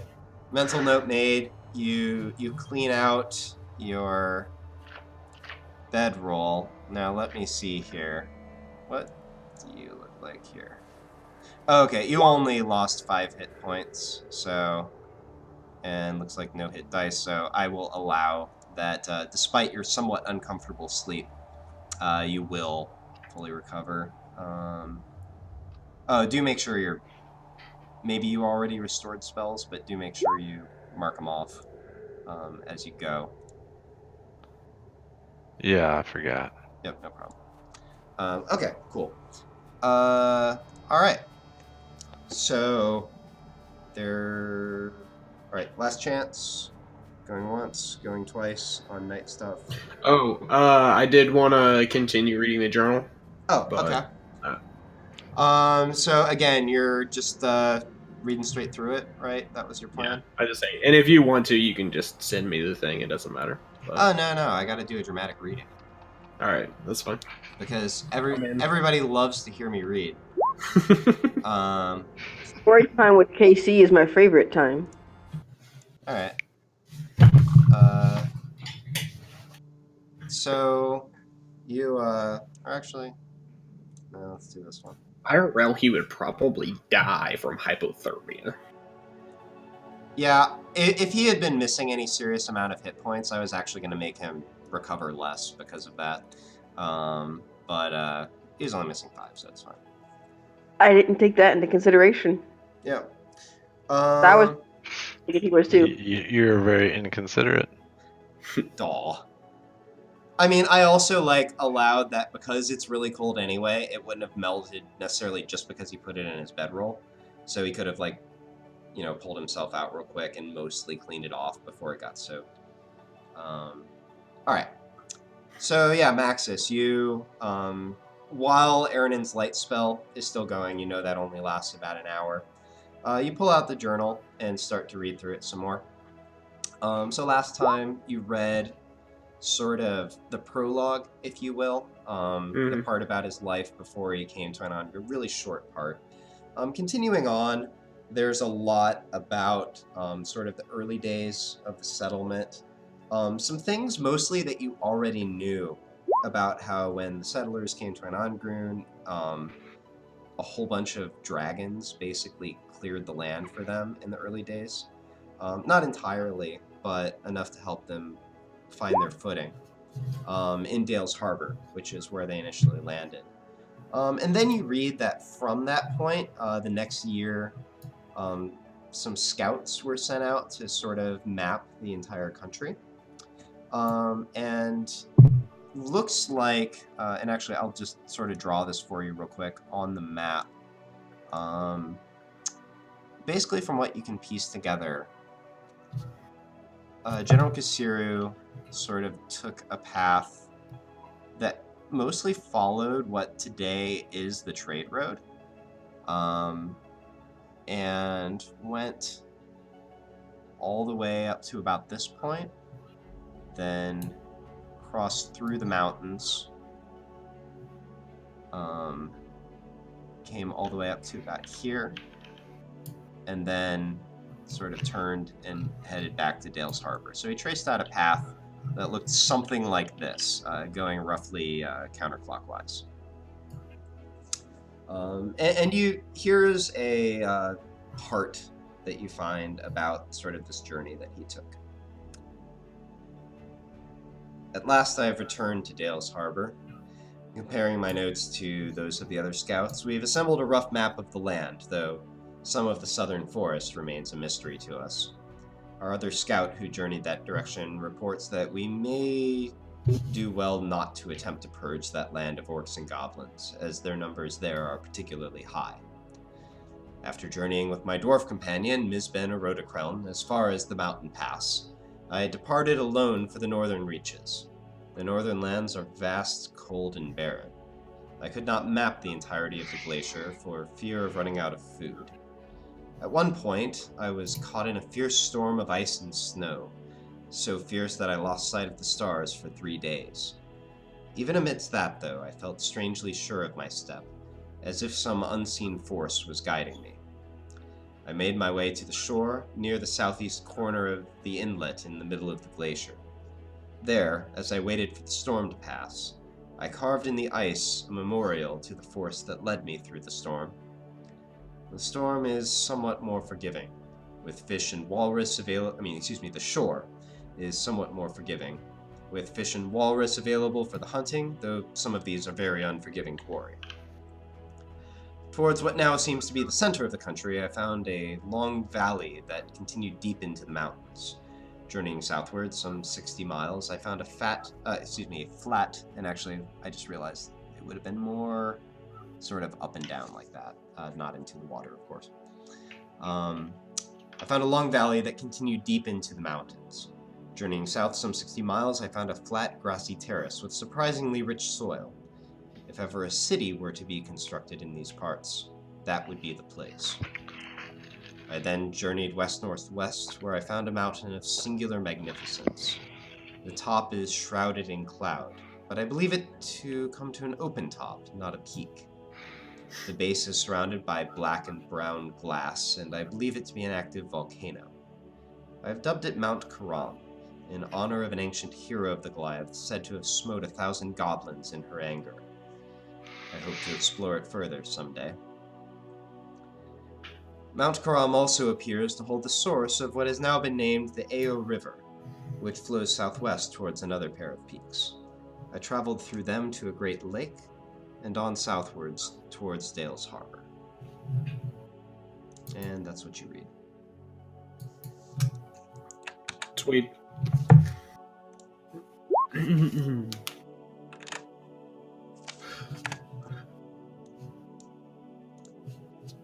Okay.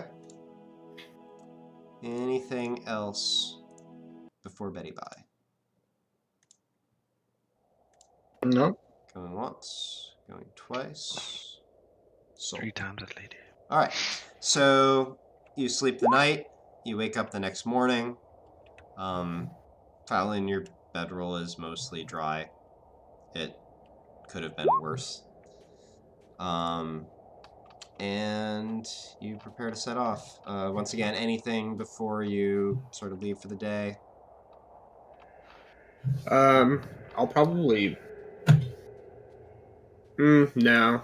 I'm just gonna probably eat and head out. Do we get half our hit dice by when we start out again? Yeah. After a long rest? Okay. Yeah, it's like half, I think, rounded down.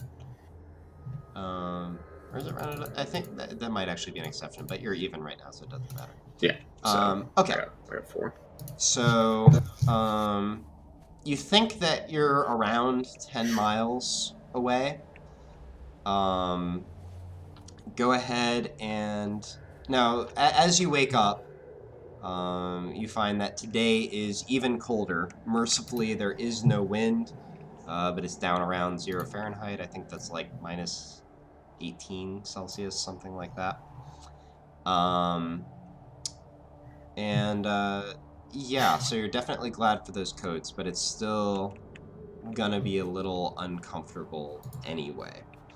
Go ahead and for navigation, I believe that Fallon and Maxis have been the navigators, so go ahead and give me them survival checks. Yay! Alright, cool. So that is...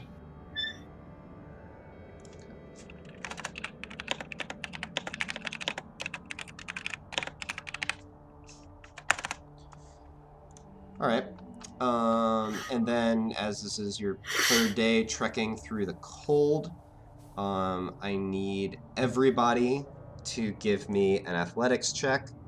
Maxis, Fallon, Gamork have advantage. Kane, you have disadvantage for What? being out on a very cold day and being overweight What is this for? on your pack. Wait, I'm encumbered? What? Oh, man. Yep. Is the zombie still alive?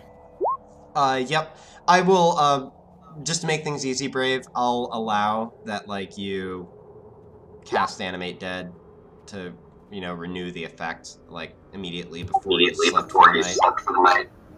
Okay, sounds good. So it's just, like, at the end of the day that you would need to refresh it. All right.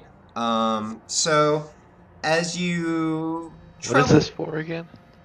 This Athletics is check? because you are traveling over fairly unforgiving terrain in intense cold, and especially Kane is carrying more weight than he's used to, and so it's just to see if anybody drags the party down.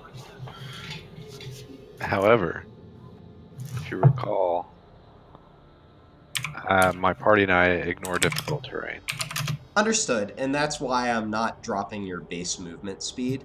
But this is separate. This is just to see, like, I mean, so basically what I'm allowing is that you're navigating the party so that they avoid the worst of it. But Kane is just getting tired. So yeah. So throughout the day, Kane does sort of drag the group down. You have to take a couple extra. Are we there yet? Have to take a couple extra stops in order to let him catch his breath, so that he can continue. So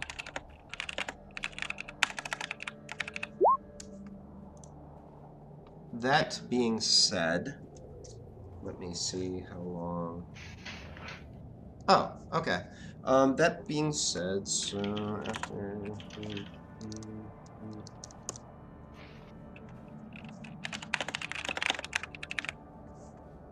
That being said, you travel for a little under 4 hours, until you hit the point where you're pretty sure it's in the general area that you're looking to get. You look around, and you realize that you're not precisely sure where to find this place. It's not just like sitting randomly out on the tundra. So yeah, is it on the other side of a mountain? Is it in a cave? Is it buried under the ice? You're not really sure. That being said, you know, you're pretty confident in the direction that you've been going, and you're currently at sort of a pockmarked ridge that has a number of small caves on it, and you think that that might be as good a place as any to check.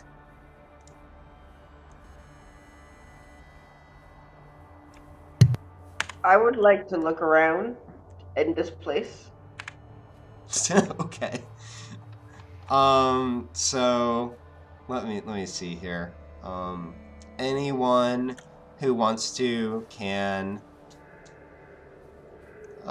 give me either a nature check if you're looking to sort of narrow down, like, what would be good places to look based on the geography, or just perception if you just want to for actually just like keeping your, or actually, you know what, everybody give me nature first. Give me nature first.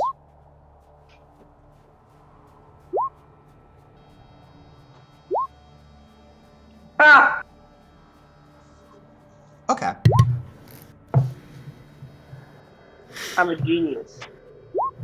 So, you know, Fallon and Max. Gamork, huh? Gamork knows where to go. I don't know how well he can. Okay. I did say everybody. So, you know, you all are sort of traipsing up and down this ridge. When Aaronin, you look at the rock formation.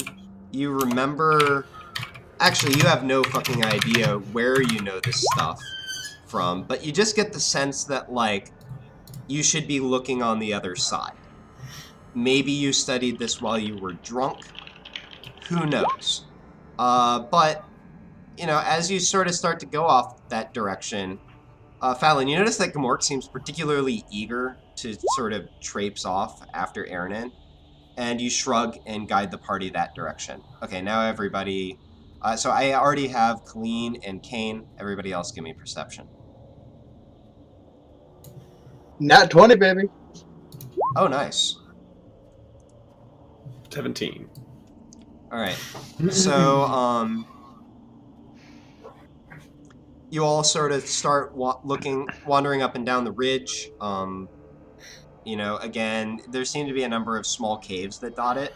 But Aaronin, you look off into the distance, and you're like, and you say, "Guys, I think I know where it is." And just basically, it's follow me.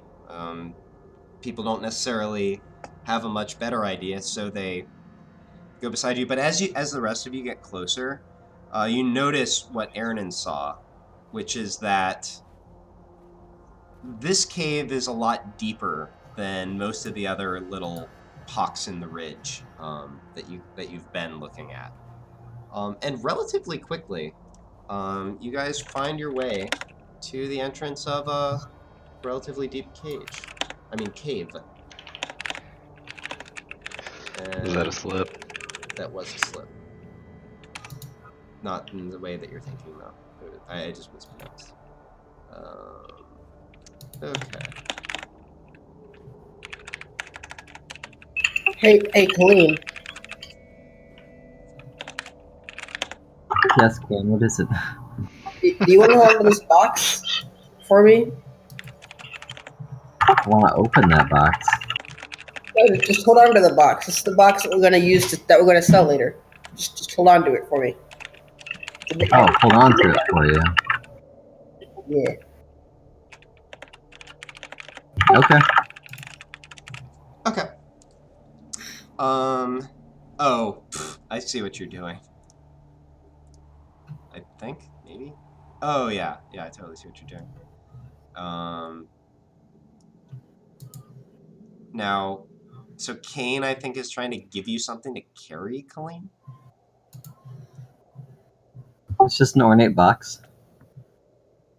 Oh, did he whisper it to you? No, but we've... Wait, I thought it covered. Sorry.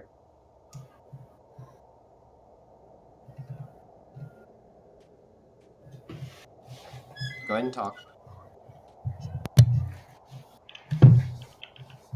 It's just a fancy box.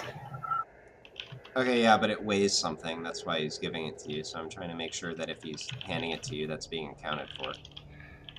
It is 1 pound. But wait, how encumbered am I? You're encumbered by currently 2.29 pounds, but Colleen still has to add that ornate box to her inventory. It weighs a pound. That's my winter clothes, though. Do we still have that zombie with us? Oh, the warm clothes should only weigh 2. There you go. Do we still have a zombie with us? Yeah. Alright, can I just put my backpack on the zombie? No. I mean, not if you... No. Zombies don't carry backpacks.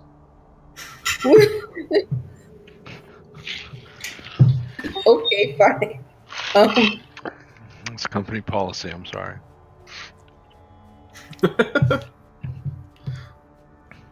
Hey, Casey. Yeah. Can you post all of that information that you sent me on Slack into my bio, additional features and traits, and I can move it from there? I just can't access it otherwise. Sure thing.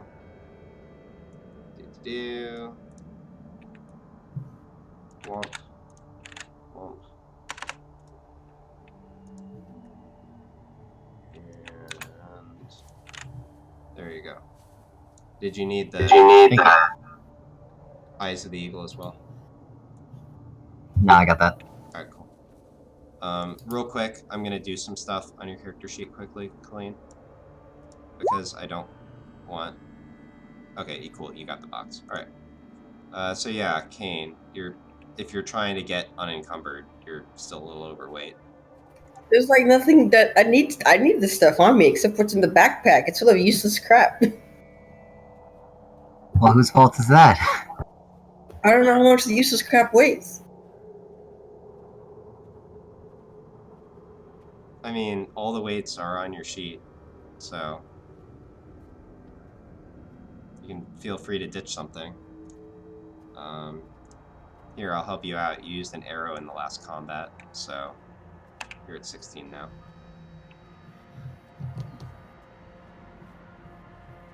Technically, he shot twice.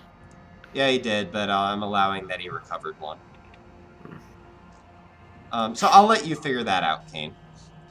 In the meantime, I'm going to go ahead and move on. Alright, so where are we at here? Alright, so yeah, so Aaron guides you all over towards this tunnel, basically. Are y'all just heading in? Sure. Alright, cool. So you go Can I through... throw a snowball in first? Sure. I do I that. cast light on the snowball. Alright, you chuck a snowball in, you hear it lightly thump to the ground, and nothing happens. What do we see from the light emanating from the snowball? Oh, is a snowball with light on it? I cast light on the snowball as he threw it. Oh, right. So you see a, isn't that a touch spell? Whatever, you could do it I before. don't think so. Maybe it's 30 feet. You could do it before in any case. So yeah, I think it's probably 30 feet actually. So yeah, you watch the snowball arc in. You see Alright, there's touch. Whatever. a fairly nondescript little tunnel going back into the rock. It's like, Cool. you do see some ice crystals, or maybe some sort of clear rock crystal along the wall, and the light sort of reflects off of them. I go into the cave. Alright. So, I imagine that most of you sort of follow after you don't hear Aaron screaming for help. Yeah, you wander in about half a mile. At that point, the cave widens considerably, and you actually see light up in the distance. Another half mile or so, and you arrive at the mouth of the cave. And on a hill ahead of you, surrounded by rock and ice, but yet lit up as if by the sun, you see Gemblast Palace, wrought in an instant by the sacrifice of General Kasiru's soul. Or at least you're pretty sure it's the palace. It's not like there's a sign or anything. I like to imagine there's like just a big sign. Yeah, it just literally said there wasn't a sign. Did I call it right with the real crystal tomb? Hashtag the real crystal tomb. Can we roll credits though? You know what? That's actually a pretty good place to end it. So, as you approach the real crystal tomb and stare at this palace, you're happy to have finally made it where you're going. And that's where we're going to end it. So, good night, stream. Say campaign's over. Oh no. We were only here for a day. Yeah, you didn't know you came in right at the end. You distracted that, giant centipede thing for us, though, man. Yep. Yeah, that's true. All right, peace, stream.